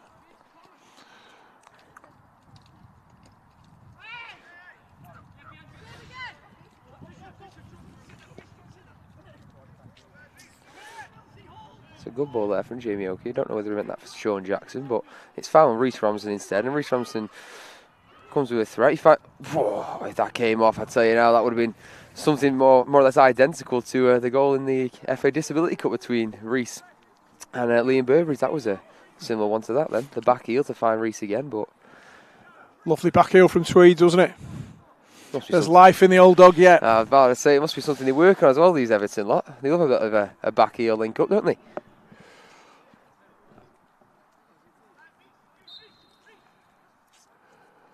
Seven minutes left.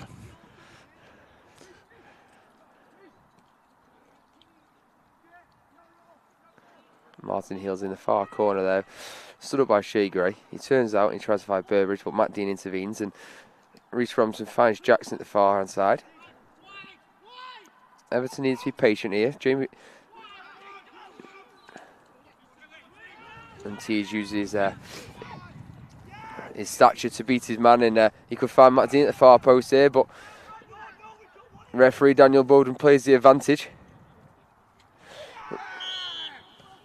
It's a strong challenge there from Liam Burbridge, and Matt Dean remains on the ground, and I'm sure he'll be okay to carry on. But TJ did well to keep the ball on that far side, didn't he?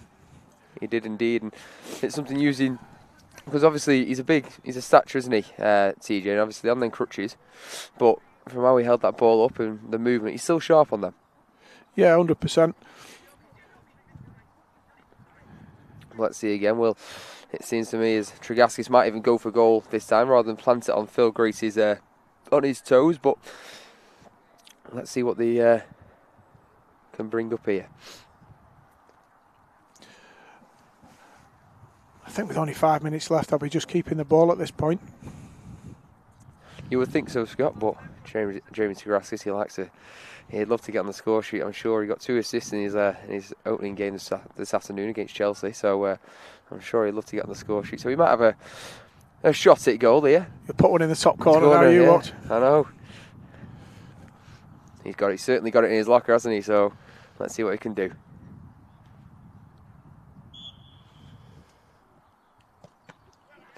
It's off the backside of Liam Burbridge, but it comes back out to Matt Dean. Matt Dean finds TJ on the byline.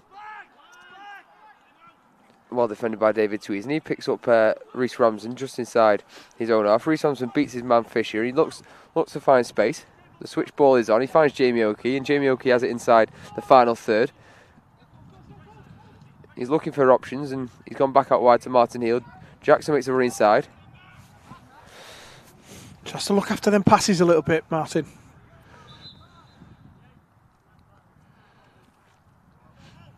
As I say, they'll realise that there's only 4.5 minutes left on the clock, but it's still a matter of being patient, isn't it? Yeah, there's time left. You don't have to rush things. Just create openings, move the ball quickly, and it'll come. The Toffees have just made a quick change there as Lee Dobson enters the field and replaces Jamie Oakey. But Tweed shoots from range, and again it's a great save from Thomas Atkinson, who palms it out for a throw-in on the far side.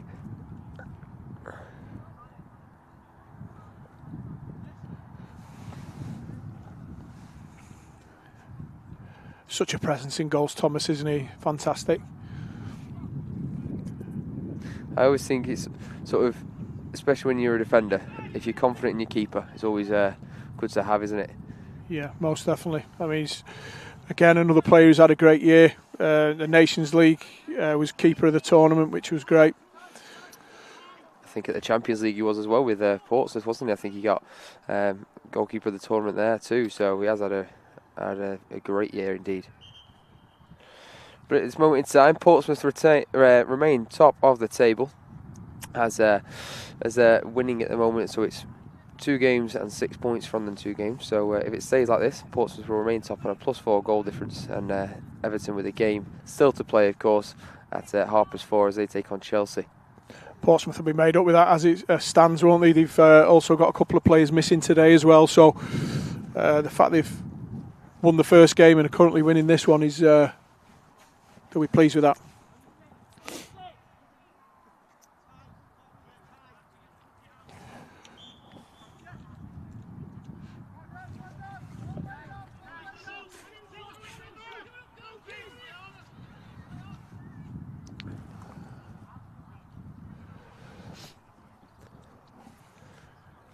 And a rather sort of wasteful ball that from Thomas Atkinson. If you want to retain possession, you rather retain possession than give Everton the chance to capitalise and find the equaliser as they come forward now with Martin Heald. He's on the far hand side. He's stood up by Tragaskis, finds Reese Ramsden, and Reese looks for a teammate. He finds Tweed, progressing nicely forward, and Burbridge pulls off the near hand side, and it's an opportunity off the line, but what's he giving here, the referee? What's the referee giving?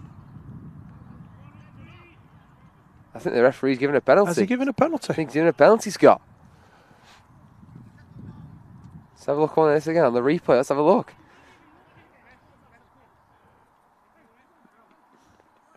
I think it's a 50-50. I think it's just a coming together, really. They've both gone for the ball. I don't think one's really late. It's just, well, it's the referee's decision at the end of the day, and if he's seeing what he sees, then it is what it is. But David Tweed, I thought he might have been taking that, but Reese Ramsden. Do you know, they were patient than Everton. They worked the ball across the field and created that opening. It was great. And again, Tweed, right place, right time.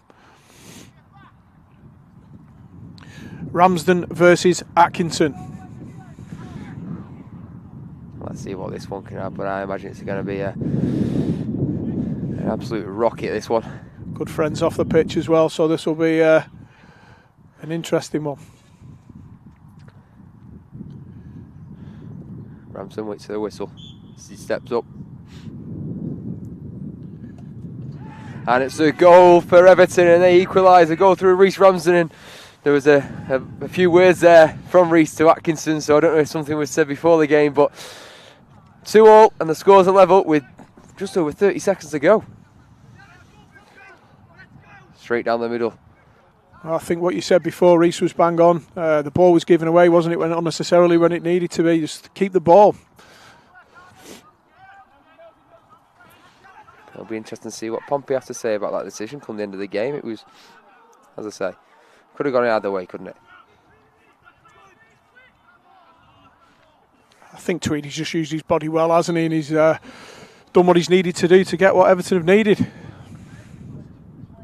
Definitely, just like Shea Gray's one wasn't fussed about getting clattered, and he was clattered, and he earned a penalty. So it's worked out well for the Toffees. Now Burbridge has this inside the attacking half, and he could let fire, but he gives it short to Jackson. Jackson finds Heald, and Heald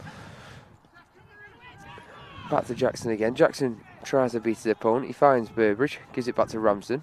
It's a nice intricate passing here, and Lee Dobson fires from range, and anything could have happened there. Burbridge, if he got a touch on it again, could have something came from that, but Phil Gross gathers at the opposite end, and once again Everton come out from the back as they look to find a winner, as it seems. It's not disappointed this game, has it? No, it hasn't indeed, and this is some smart play by... And Jackson's through, and... Oh. That was a chance. It could have fallen anywhere, that could. And Martin will give it Dobson, and Dobson could let fire, and he does, and it's a great save from Thomas Atkinson down to his left-hand side. And he's pushed it out for a corner kick, but it's tight here, and what with probably any time now the whistle could blow it, Everton are looking for this winner. This is where Everton wish there was probably another 5 minutes left. Just on top of the game currently.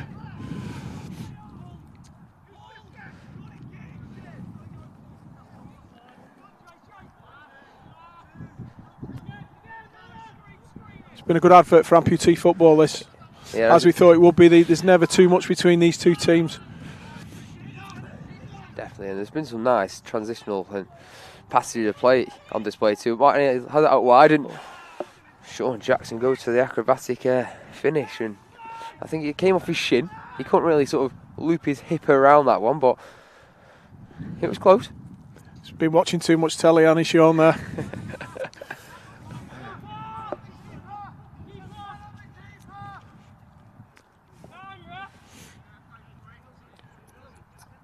So we're into additional time here, and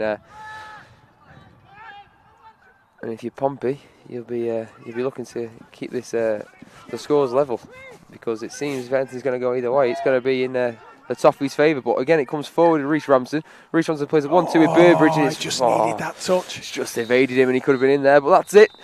The referees blow for full time, and it's Portsmouth 2, Everton 2, and it's a point apiece for either side.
Hello and welcome to the final IKO EFL game day of Saturday afternoon as Everton play their final game, and same with Chelsea. So the pair come together, and Everton will be looking for a win, obviously, and if they do win by 3 goals or more, they'll either go joint top with Pompey. But Chelsea, of course, haven't sort of got a point yet on the board, so they'll also be looking to gain 3 points, or at least a point. So we'll see what the tie has to offer as the lads play under the lights at the home of Amputee Football.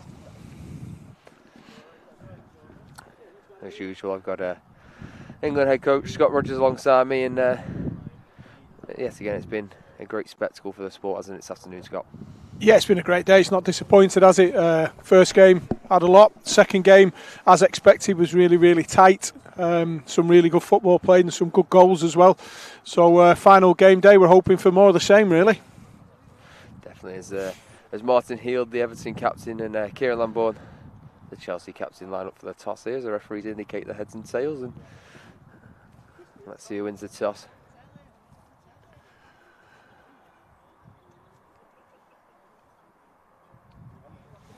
And they're happy to stay at the ends that they're already at.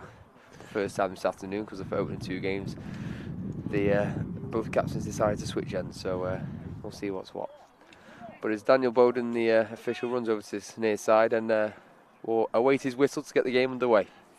You see Everton have, formation-wise, they've gone to reverted to that 2 at the back rather than the 1. And let's see if Chelsea sit in the low block like they did against Portsmouth. Yeah, it'll be interesting to see if they try and target Michael again up top and just lump the ball up to him. But yeah, which is fine. It's a great tactic here, but you've got to get bodies in and around him for it to be effective.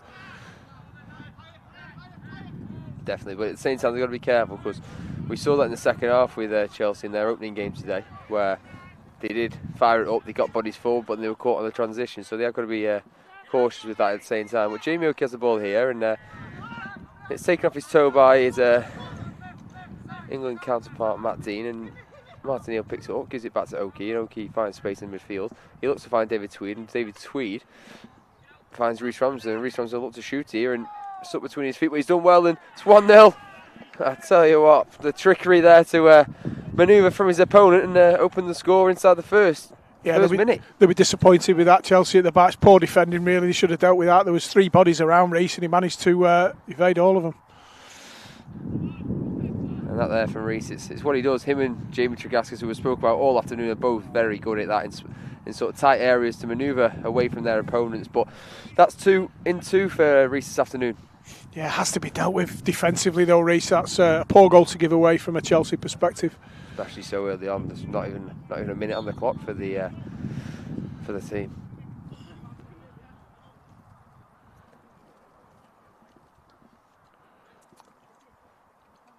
So as Chelsea look to regather, they go back to Kieran Lambourne in between the sticks, and he'll play it out wide to Helder Silva on the far side.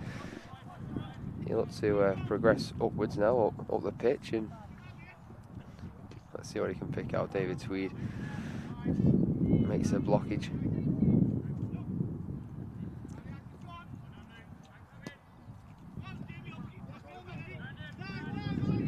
Just one change for Everton following their previous game. Liam Burbridge drops to the bench this time. But Martin Heald picks the ball up here inside his own half. He fires forward, aims towards the foot of David Tweed. But Helder intercepts again, and they move forward now. He looks for Michael, but they'll always look for him all this afternoon, all the time. But it's got to be directly to his feet or his chest, hasn't it, for Chelsea? Yeah, he's so strong. He holds it up very well, doesn't he?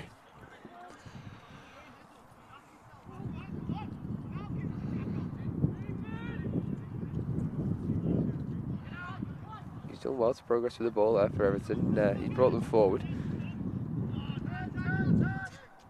Everton can afford to be a little bit more patient now on the ball being 1-0 up, can't they? Yes. Just be patient and open up a gap. Don't have to force anything. They'll have in the back of their mind, obviously, as I mentioned earlier, they need to either, well, if they want to go top of the table, they need to win by 4 goals or more. But But if they want to go level pegging, then 3 goals will be enough this afternoon. I think it's this stage in the day, just as I watch here. That's the 1-2. Opportunity. Tweedy will be disappointed with that. It was something that he found space there and created it with Reese and received it back from him. Something that usually you'd think Tweedy usually found the bottom corner there, wouldn't he? Yeah, I think amputee football in general is so demanding on the body when it gets to this point in the day, when you've already played a couple of games. It's tough, isn't it, to maintain the levels, and the games are a lot more open as it gets towards the end of the day. It's huge in terms of making sure that they recover properly and keeping themselves in shape because of the demand on the body. So the referee spotted something here and giving a free kick in the direction of Chelsea. I think he just hit a crutch on the way through.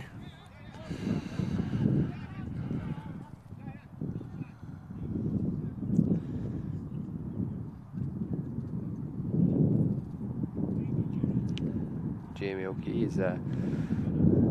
gets back to his feet. Really interesting how Mark Dolan decided to play a different formation against Portsmouth than he has done here against Chelsea. It certainly shows sort of the versatility and adaptability that Everton can do in terms of the players that they've got in the squad and where they can all play and things like that, so it's great to see. Yeah, and it shows his knowledge he's got and the homework he's done on both teams leading up to these games. I'm sure they've worked on that in training. Many of the boys are local as well, the Everton team, so are able to train every week and work on different things. That's a huge factor, and I'll tell you what, Sean Jackson was doing a bit of, I think, Strictly Come Dancing there with that ball.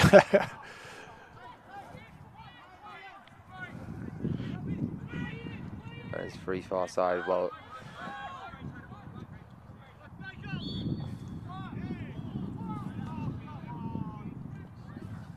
A late decision that was. He deemed held us over to a stump ball, but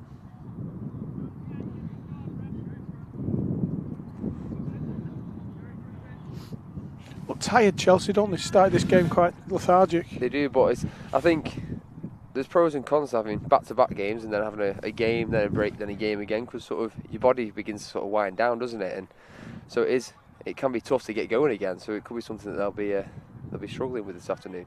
Yeah, as I said before, there's tremendous fatigue on the body during a game of amputee football, but not just obviously the lower limb, but the upper limb with the crutches as well.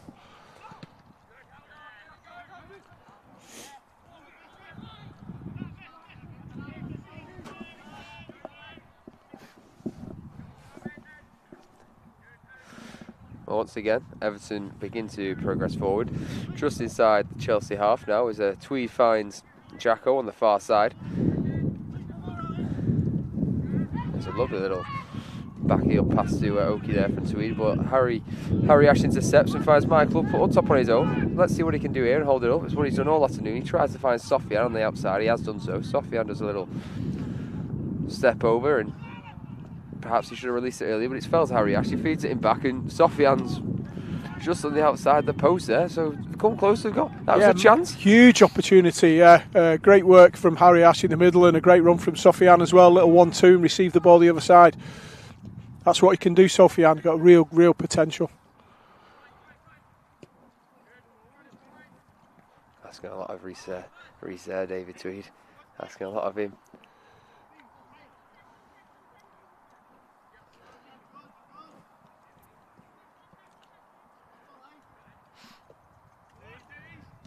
But here comes Chelsea.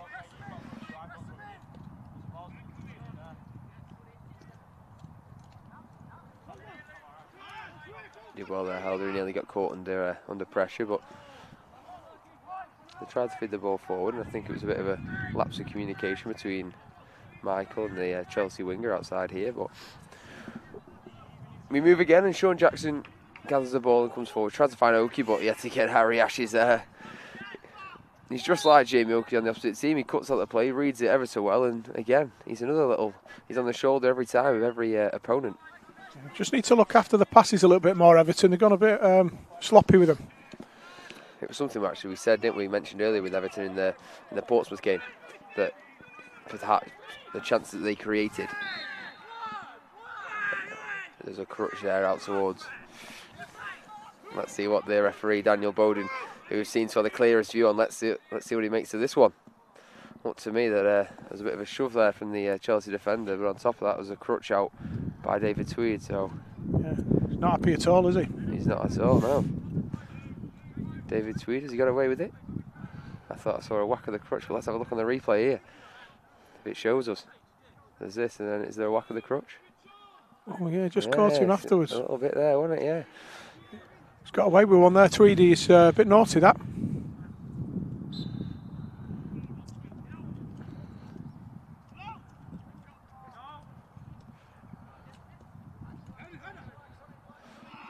Martin Heal was rather late then too, and I'm beginning to think that they could need to contain themselves here, Everton, and not sort of lose their heads. They're 1-0 up. And yeah, they don't need to. There's no need for it. Don't lose your discipline. Just keep the ball, protect it, create an opening, shift the defenders, and then see if you can score more goals. It's just you don't have to get involved in that side of the game.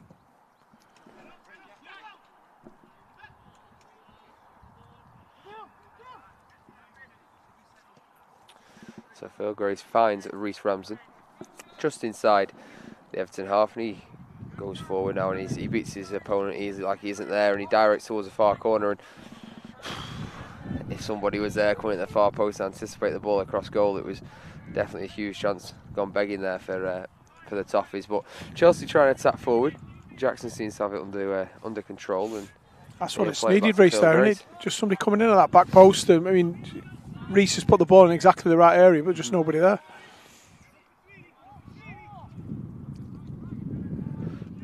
And Tweedy's tried to play the first time ball across to Reece, but the swaz on the ball is ended into the feet of Kieran Lambourne. But listen, apart from the opening minute, yes, Everton have dominated possession, but Chelsea, they won't be too unhappy with how they've responded.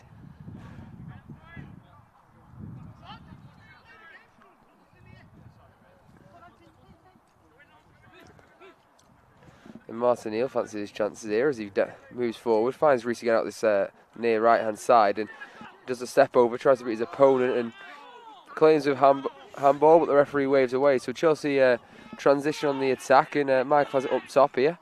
Let's see what they can do.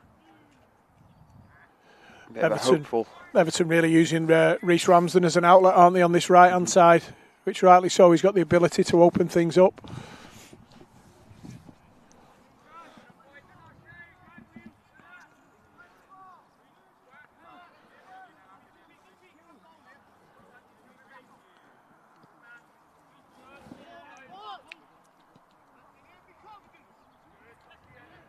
And Liam here on the ball is finds Oki, and it's just a matter of, again, just being composed and patient on the ball and just waiting for the gaps to open up, because I'm sure they will as Reece Ramsden makes his run towards the centre of the box. Yeah, the speed of the ball is really important. If you move the ball quick from right to left, what you do is you shift the defence, and the idea is you open up space to attack, and once that's open, you do as much as you can to get into the box and get a shot off. The slower you move the ball, the easier it is for the defensive unit.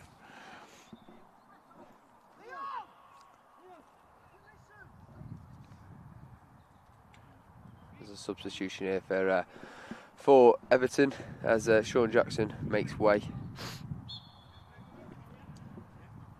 And Jamie Oki now finds the ball on the halfway line as he again looks to move forward into Reece Ramsden's foot, and Martin Heal now has possession. Everton will be looking for more goals as well, because although it's early in the season, it could well be the difference at the end. Exactly that, and we saw how tight it was before, 2-2 between the pair of them, Everton and Portsmouth, and it was a late penalty decision that went in favour of Everton that found them their equaliser, but as always, it always comes down to the wire. So yeah, Everton, I'm sure, will be looking to add to their 1-goal lead, and Oki shoots from range, and it's good hand. That's a very good catch into the grass for Kieran Lambourne.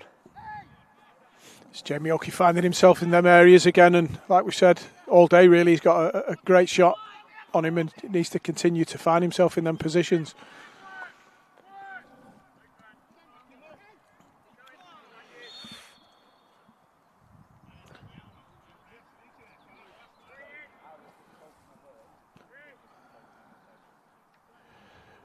He's got to be careful. He's already on a yellow card. Another challenge on David Tweed there. And something I think if he wasn't on a caution already, it could have earned him one. Yeah, unnecessary really. Just stand off. He's good, again facing away from the goal. There's no reason to make a challenge there.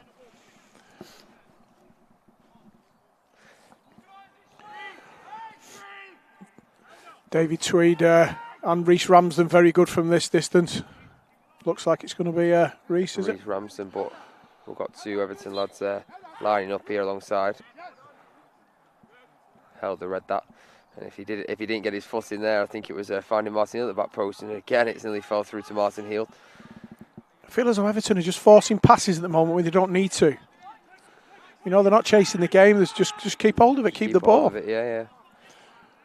And I think around the edge of the area, they seem to, I think, have a shot and take fire from range sort of thing. I think they try and sort of work it too close to goal. I think if they can take a shot from range, then they've got more of an opportunity here.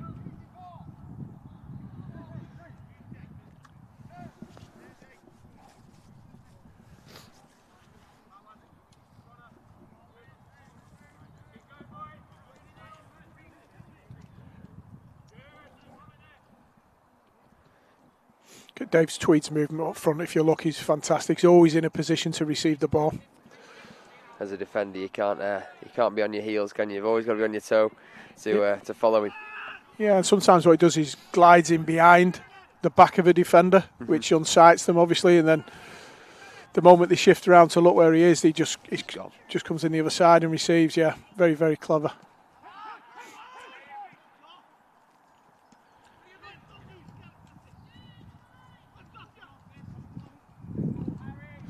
Harry Ash plays the ball out to Soft, and he gets it back on the return, and he might look to.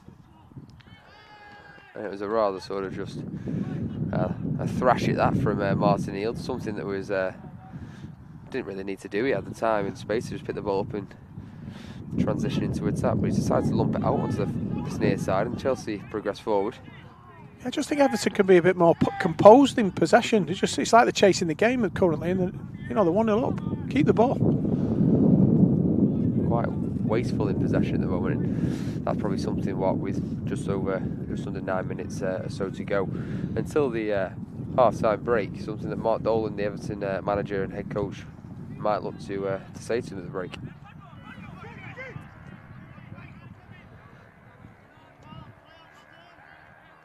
Chelsea have to find a way of stretching this back line of Everton at the moment. They're finding it a real struggle.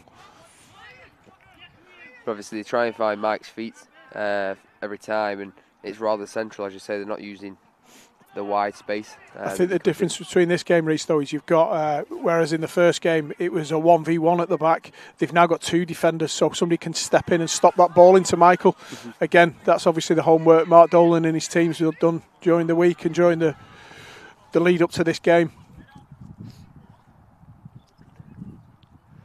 And especially in able-bodied football and amputee football, how important is sort of the analysis of the game now, whether it's international games or league games like this, how important is that to sort of taking an advantage on the opponent? Yeah, well, it's massive.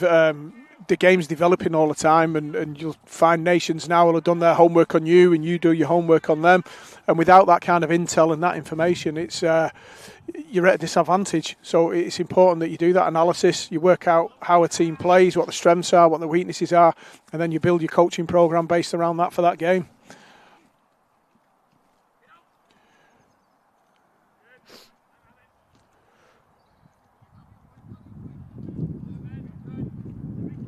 And Reece Ramsden's around the box. He finds Martin Hill there, and they have to.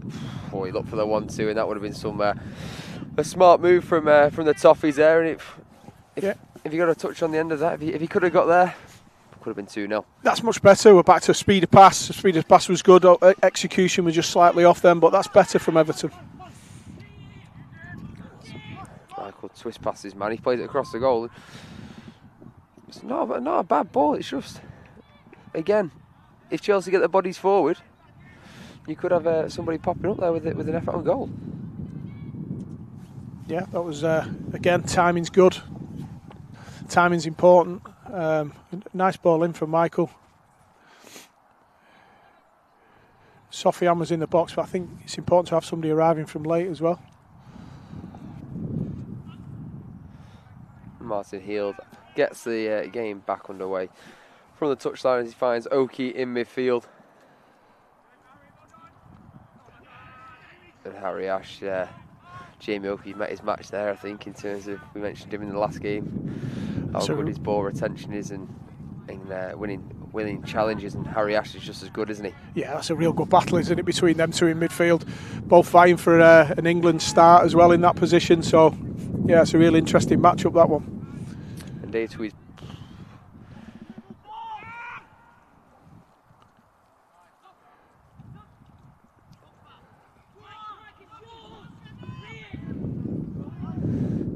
Michael shoots from range and it's a shot on goal, but it was rather hopeful to beat Phil Grace from that range. But again, it's something to work on with Chelsea.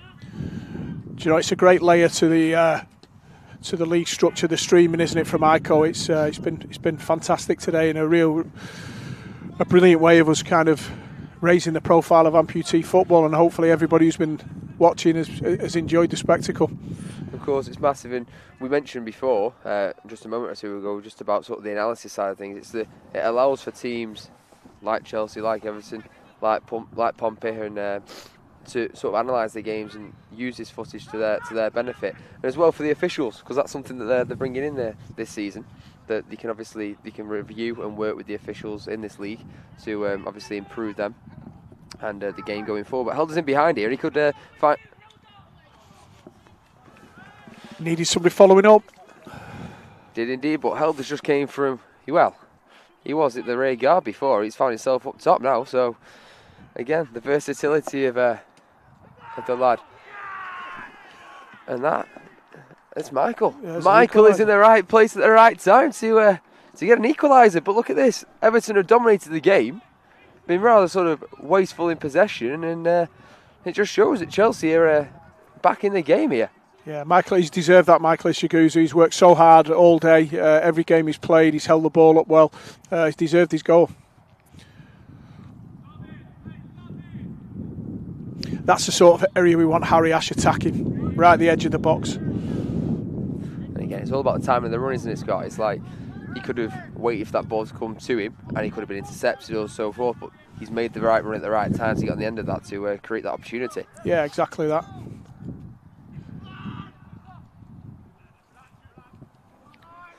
Let's see how Everton shape up now after, as I say, they've been rather sort of, they've enjoyed the majority possession and again, they create opportunities, but that's where somebody should be coming in around the back post and anticipating play there. But once again, Chelsea could be in here, and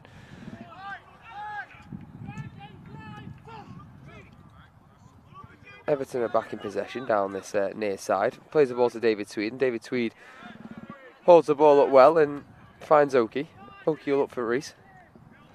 Do you know, I've been impressed with Chelsea's defending all today. They're coming up against some fantastic teams, and I think they've been really, really disciplined in their defence. It's good to see. And obviously they've not played together much, these boys, so the more they play together, the stronger that's going to become. It's exactly that, and I think the only thing they need to be mindful of is obviously we saw them in the early game against Portsmouth. They were just like this in the first half. They were resolute in their defending. However, it was a nice little pop shot there from David Tweed that could have caught Lambo out, but Lambo's equal to it and he's kept that into his palm. But Michael moves forward. And yes, that's a real David and Goliath battle, that one, isn't it? Certainly is, but he's done well there to claim a foul and a free kick, because there wasn't much on for him there for Michael. But going back to Chelsea and their defending, as I say, it's first half against Portsmouth, it was much the same and they did well, but they're just going to be mindful of keeping this up in the second half, because against Portsmouth, obviously they conceded 3, and that was sort of where they just lacked the concentration and focus and things. So just needs to be mindful going into the second half. But they're in a good position here, Chelsea, to get something from the game.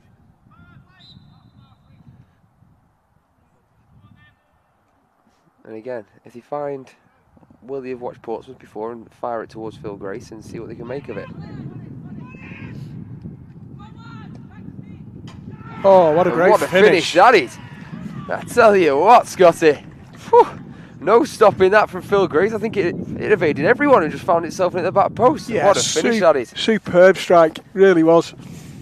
A great view from where we are here in the gantry. What a finish that was. Against a run of play, you could say. But as I say, Chelsea, they know there's something in the game for them. And look, they're taking the lead. Yeah, it was the touch that set up the shot, wasn't it? Brings it down lovely, then that little touch past Liam Brittles and a fantastic strike. And Mark Dolan, the Everton head coach, makes 2 substitutions here as Liam Burbridge makes his way onto the pitch alongside Lee Dobson. And it really looks like Mark obviously wants to get something from this game and re-find the lead.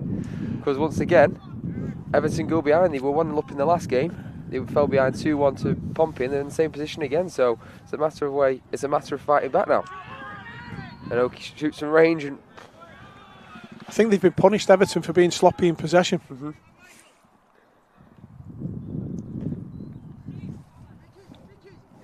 They can only blame themselves, you could say, really, at the moment, Everton. Yeah, they were controlling the game, and I thought they were forcing things, poor in possession, no detail on passing, and they've come unstuck.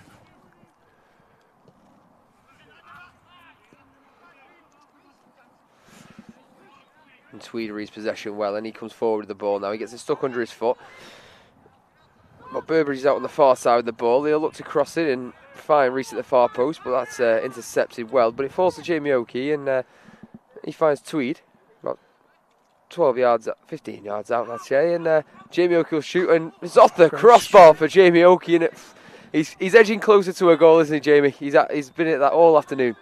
It's that position again, isn't it? We've talked about time and time again. He's getting himself in some really, really good positions.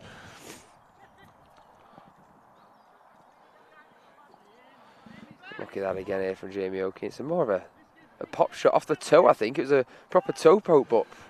Yeah, what he does well is he shifts the ball and strikes it. He's really good at that.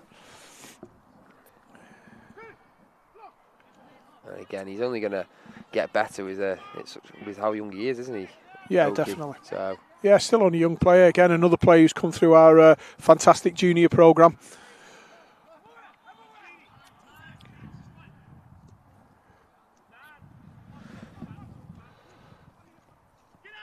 Once again, Jamie Oakey finds room. He shoots again, and another shot from range. But the whistle goes for half-time, and Chelsea lead 2-1. And to be honest, I think Everton have only got themselves to blame.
Everton 2-1 at the half-time break.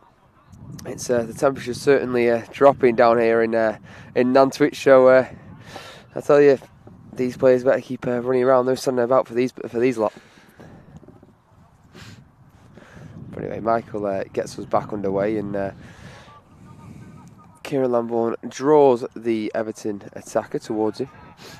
It's a big half for both teams this race. Especially when it comes to, as we alluded to earlier, when it comes to the top of the table. If Everton want to sort of challenge, then they need to win by 4 goals to at least be on level pegging with Pompey at the top of the table. But then again, there's Chelsea, of course. Chelsea will actually sit second if it is that they can keep this lead come the end of the 50 minutes. Yeah, I think if they were to hold on and win this game, it's a massive bit of motivation for the Chelsea boys. Do you know what? They've deserved it today. They've defended incredibly well. And at times they've hit teams on the break and done well. Everton want to win this game, though, just to be on the same amount of points as Portsmouth. Portsmouth, definitely.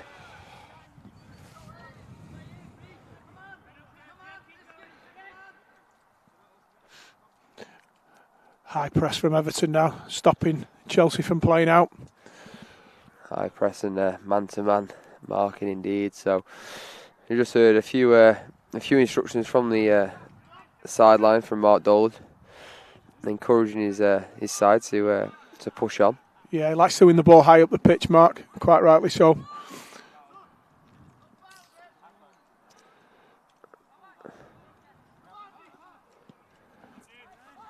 And Mike's there and behind here, and if he finds Sofian at the back post, he's free, and Sofian's there, and come close to a third there, Chelsea. And that's what Everton needs to be careful about if they are attacking forward and leaving a 2-against-1 situation, and they're at risk of that. But Dave Tweed will let fly here, and what a great strike, Dave Tweed. What a great goal! I could see that coming, and he just had to finish that off. But David Tweed, what a finish from the. He doesn't like me calling it, but I'm going to say from the veteran. What a great strike, and if you want somebody in that position, it's Dave Tweed. I finished it beautifully. Right into the nestled right into the bottom left-hand corner there. But anyway, we're back underway as Lambourne has possession here.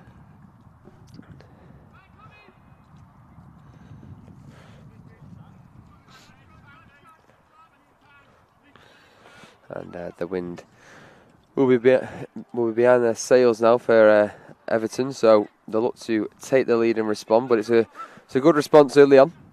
And Burbridge comes forward, and he looked to shoot there from range, but he gives it to Oki.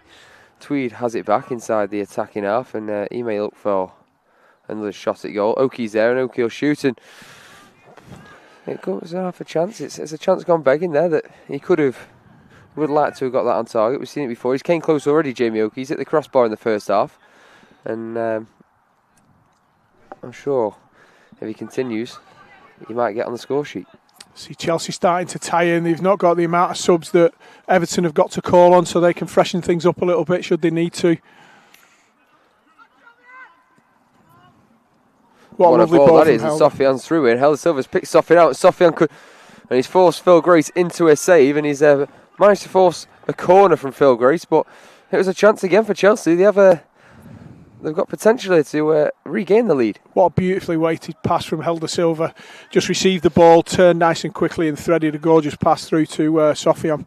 Very unlucky. Another chance spurned.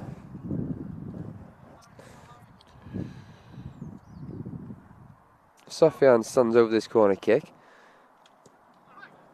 It's a ball he looks to fire to the back post, but Lee Dobson is now on the counter-attack alongside Liam Burbridge, who has ball in possession. He motors forward. Reese Ramsden makes a run down to his left-hand side, and Jamie Oki, if he can find Reese Ramsden at the back post. Could have gone through, couldn't it, to Reese? Didn't need to go out the other way. There was bodies on this side. Burbridge opted for the ball inside, but as you say, Reese Ramsden was there. Free on goal then.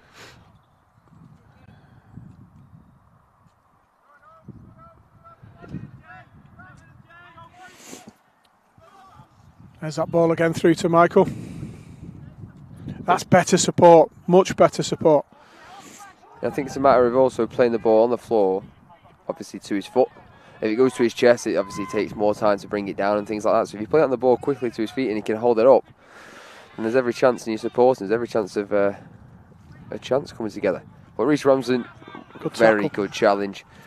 Yeah, if that ball goes through to Michael, it's important, just as he did then, the wide players get close to Michael to help and support him. If you stay too wide, he's just isolated on his own in the middle with no outlets. And what Sofiane did there, as the ball was played in, it just came central towards the central player, towards Michael, and created an opportunity from it.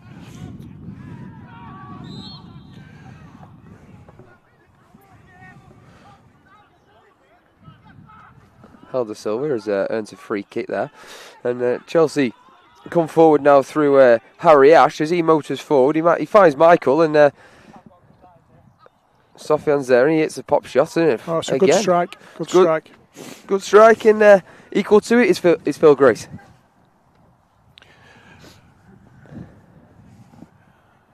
Well, Chelsea got a second win there, haven't they? They've come into the game and dominating for the last few minutes. They have, I think.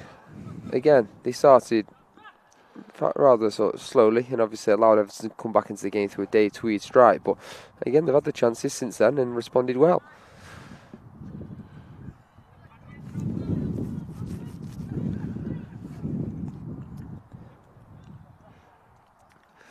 So as you look there, if you were at the league table, Portsmouth obviously still remain top of the table on 4 points, and Everton need a result from this and need all 3 points and to win by 3 more goals for the scoreline to win by 5 goals to 2 for them to go level at the top.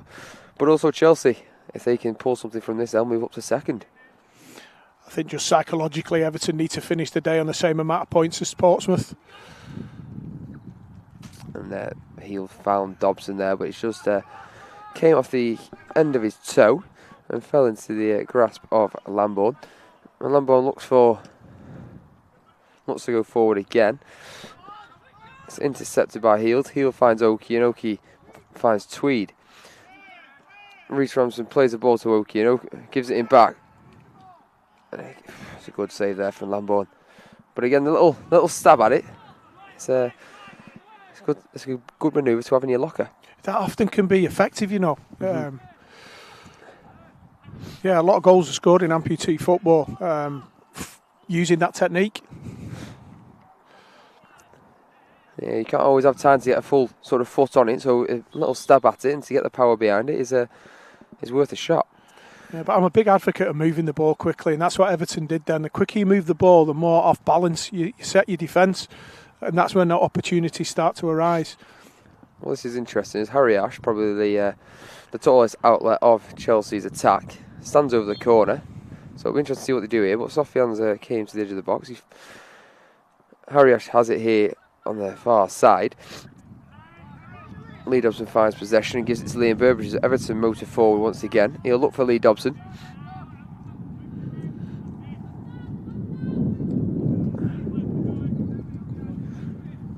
And Everton's slow play down as Chelsea are able to reset, but they still find space in behind, and Tweed plays a 1-2. John Everton are much better in possession, haven't they? Looked after the football, passes have had detail on them, and it's no surprise they've got back into this game and are now looking to dominate.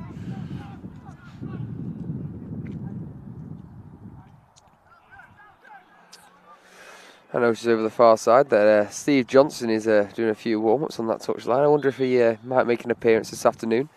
But Everton are actually making a substitution as Sean Jackson looks to enter the field, and I think it appears to me as Lee Dobson will make way for him. It's great to see Steve Johnson still playing. Obviously a stalwart of amputee football, won World Cups with the England national team back in the day, and still playing. Testament to how much he loves the game, I think.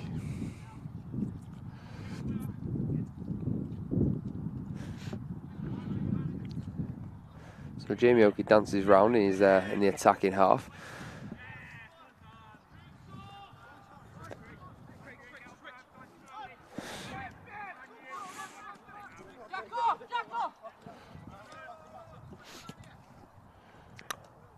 And Sean Jackson has the ball and he picks out the pass into the final attacking third for David Tweed and Everton. And Burbridge could have a shot here. He's got time and space, and he does so, and it's taken a deflection. And how unfortunate is that one? It's taken a deflection off Harry Ash, and look at that though. I think that's a Luke Littler celebration, I think. Yeah, loves his darts. Those of you who follow Liam Burbs' social media, he's filming himself playing a lot of darts at the moment, having a chat with the camera, and that's part of his celebration, I think. It is indeed. I think it's the best celebration that we've had all day, to be honest, Scott. Even that's controversial, you know. I think it's probably the only one, you know.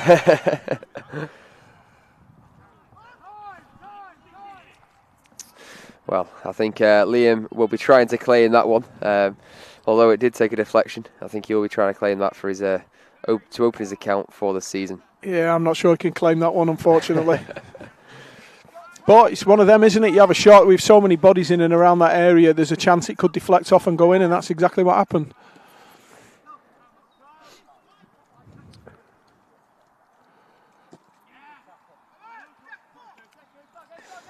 Birds finds Tweed, and Tweed has a shot on. Oh, that's a lovely strike. I think Lambourne's tipped that onto his post, I think he's... Let's have a look at that again.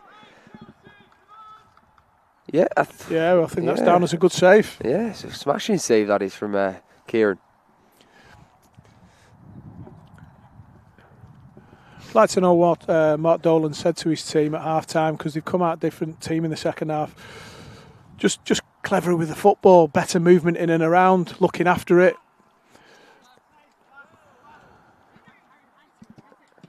I know we touched on it. If you were, obviously with you being the coach of England, Scott, what would you be sort of saying in these positions at half-time when you are trailing?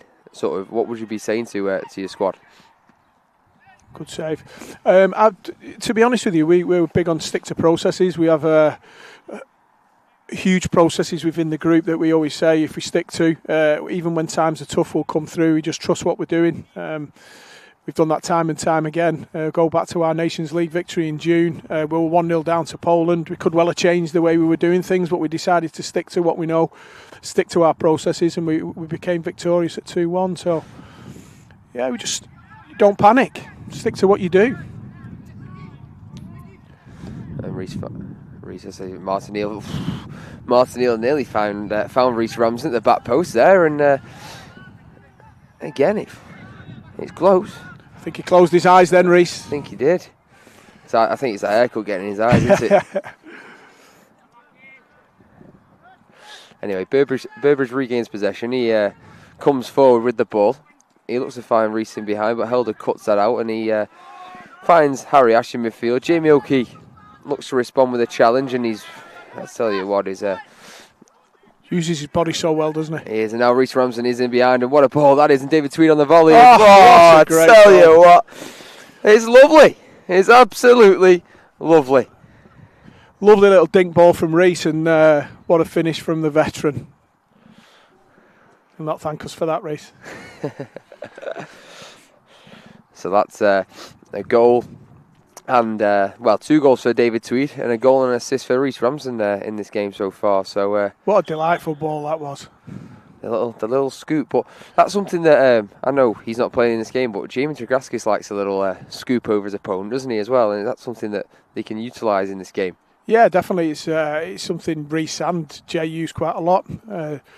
It's very difficult for some defenders on crutches to turn quickly and run backwards. So if you can just dink over and run round the other side, it's hard for the defender to deal with that. So they use that really well.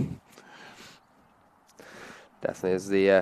As the lads have a timeout, they all look to be taking on their fluids.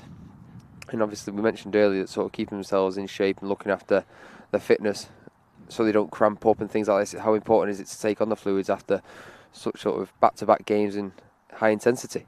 Yeah, massive. We put a big emphasis within the England programme on the nutrition, the strength and conditioning. Each player's got their own specific strength and conditioning programme and nutritional programme. We've got some real good expertise in and around the programme, nutritionists, analysts, strength and conditioning coaches, and they really help the boys to be at peak performance and peak condition. And you'll see today, to be able to play this game, you have to be in peak condition. We've seen teams today transition quickly, but then have to get themselves back up the other side of the pitch, and that's really tough on crutches. So being physically fit for this game is massive. It is indeed, and I'm sure the referees will be getting the game back underway sooner rather than later as the temperature drops here in South Cheshire.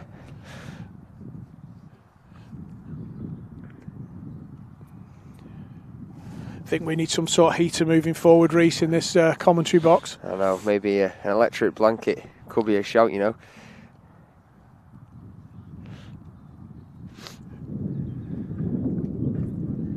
But just over 10 minutes remaining of this afternoon's IKO EFL fixtures. And Michael gets the game back underway for Chelsea. As they move forward now into the Everton half, and a shot from range, nothing to trouble Phil Grace. Wasn't a bad strike though, was it? No, it wasn't. It's sort of the bounce, sort of in front of the, just untoward towards Phil Grace. Troubled him slightly, but I think a routine stop. And Tweed plays a quick pass to Oki, and Oki finds Tweed again, and Tweed could be on for his hat-trick, and it's what a save that is. What a save. So we've been talking all day about that ball being played into the highest person and then getting in and around, and that's exactly what happened there. So ball gets played in, nice quick ball out, and then creating an opportunity from it. The moment that player becomes isolated up front, then that's when we struggle.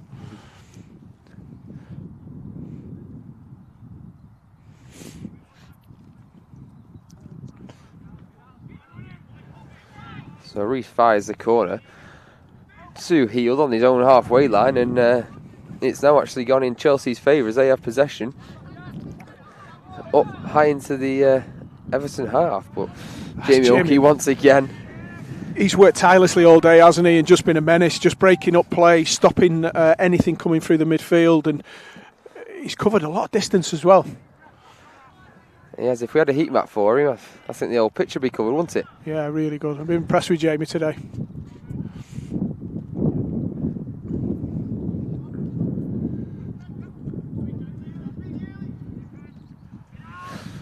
So Tweed has it here on the left-hand side. He looks to shoot probably after... Oh, he evades his strike. Oh, that's a chance. That was a chance. I think Burbridge was looking for Ramsden there at the far post, but he couldn't really pull off the pass that was required. Just needed a little touch across the box, didn't it? And he's done well to manoeuvre there, Harry Ash, and Sofian seems to just give up on that. And yeah, I think the idea was right from Helder, was it? Yeah, it was Helder or Harry Ash, one of the two. I can't. As the light sort of plays against us here at Reaseheath.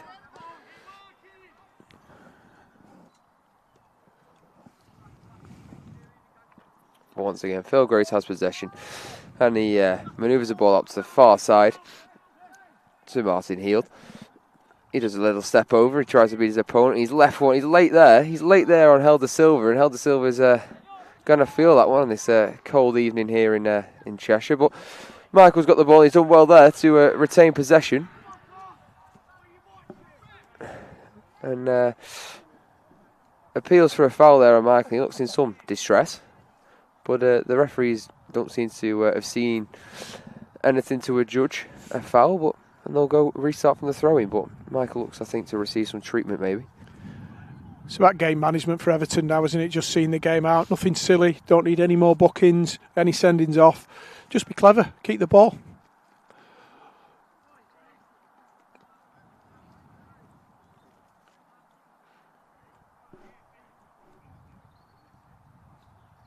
And I can see over the far side a double substitution for Everton. They're waiting to come on. And I think it is that man, Steve Johnson. Going to make his way onto the pitch, but Martin Heald seems to be making his way over to the far side, so he could be making way. But we'll wait and see what happens until that substitution arrives. But Martin Heald's been booked, I presume, for maybe a late challenge on Helder Silva earlier on. Yeah, it was for that challenge, wasn't it, earlier on? We said before, to see Steve Johnson still playing is a joy, isn't it? Loves the game. still involved in our England camps as well. Likes to do some one-to-one work with the lads, and he's got a wealth of knowledge he passes on, which is like gold dust really.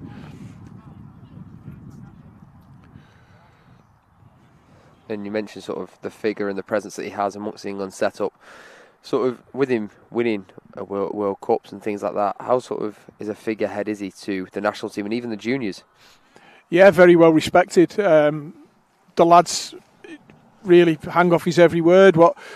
He's going to be doing a lot of work, like I said, one-to-one work with the boys. So each one of the England lads has set specific technical targets. So John will be working with them as the months and the weeks progress.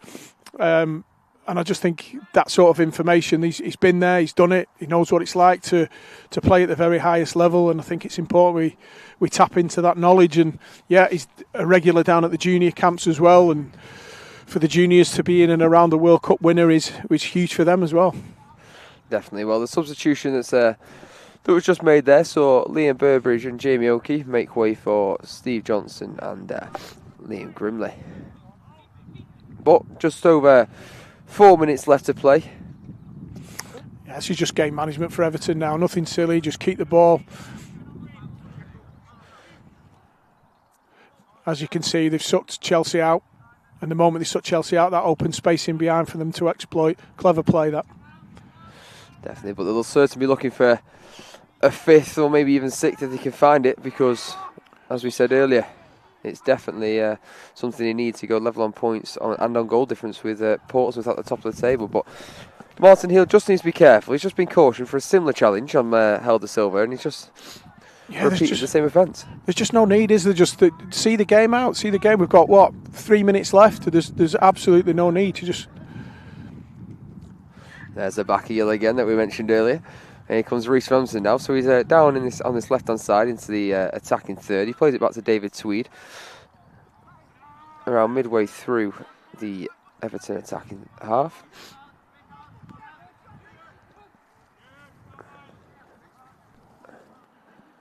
Michael has it back up in the final third, but Jacko's there to retrieve possession and find Phil Grace's feet. Out comes Jackson again, and he'll look to push forward now.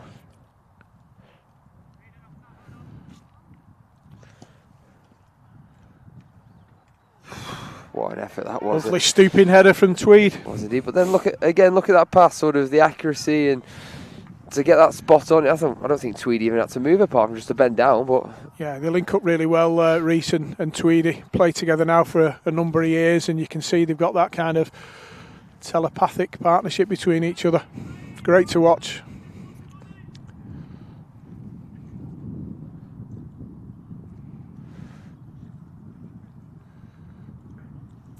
Standard's been high today, hasn't it, Reece? It has indeed. It's been, as we keep saying, but certainly it's been a great showcase. Standard's been high as Martin gives the ball away. Couldn't sound that any better, that comment, could we? Commentator's curse.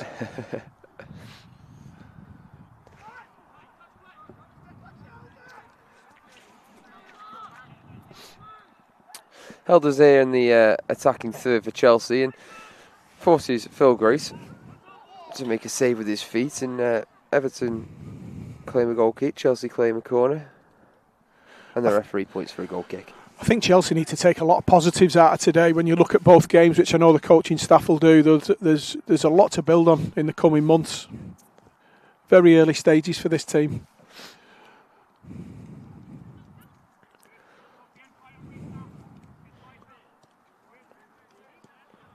They'll retain possession here, Everton, but as I keep mentioning, I would think they'd be looking for this fifth goal just so that they can go level pegging with Pompey at the top. But at the moment, it seems like they're happy to just retain possession and see the game out. Yeah, I think that's the right thing to do. There's a sloppy pass there from Martin Heald, and that's a classic example, though. What they don't want to do is fall into that trap and concede another goal. 4-2 wins fine, that's okay. Okay, they might be one goal behind, but it's the first game of the season. What they don't want to do is lose a couple of goals and then be chasing the game. Just game management.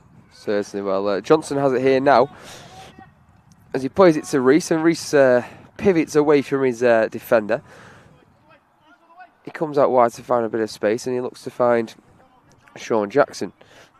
He spreads the play out to Lee Dobson on the far side.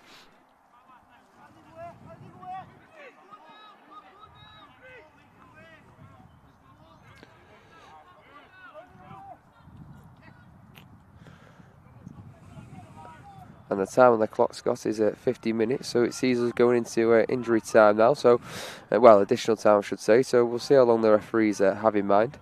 There has been a couple of substitutions and a timeout, of course. So we'll see how long they have on the clock.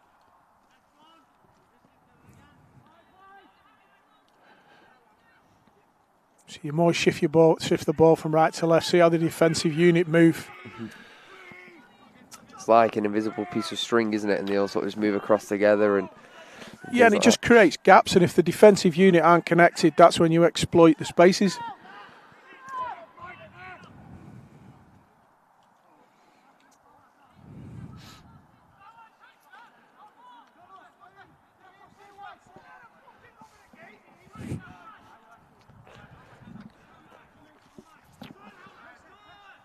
So in the final moments of the game, Chelsea look to push forward, but again it just falls through to the feet of Phil Grace, and I suspect the whistle is imminent from the match officials. I think it's been a great start to the season. Every game that we've commentated on, I think, has been competitive. I think there's been some great individual performances, great team performances. We've seen some good goals. It bodes well for the rest of the season. It certainly does, and it's an exciting season. As Reece Ramsden closing on goal, and he just that's his second of the game for Reece Ramsden, and a goal that puts Everton level at the top with Portsmouth. So it's the scores are Chelsea 2, Everton 5, and that I suspect, is the final action of the half. But look at that from Steve Johnson. The hold-up play there on the replay, plays it to Dobson. Dobson finds Reece, but Reece is so sharp on sort of when he's got his man stuck on his back heel. But as the whistle goes, as I allude to, Chelsea 2, Everton 5. That result puts Everton joint top of the table with Portsmouth after a win and a draw between the two. And Chelsea obviously sit bottom after 2 defeats, but they've got some positives to take from it as well. Our thanks go to IKO for the support they offer to this league and be able to put on this programme for us too. Until next time, thanks again.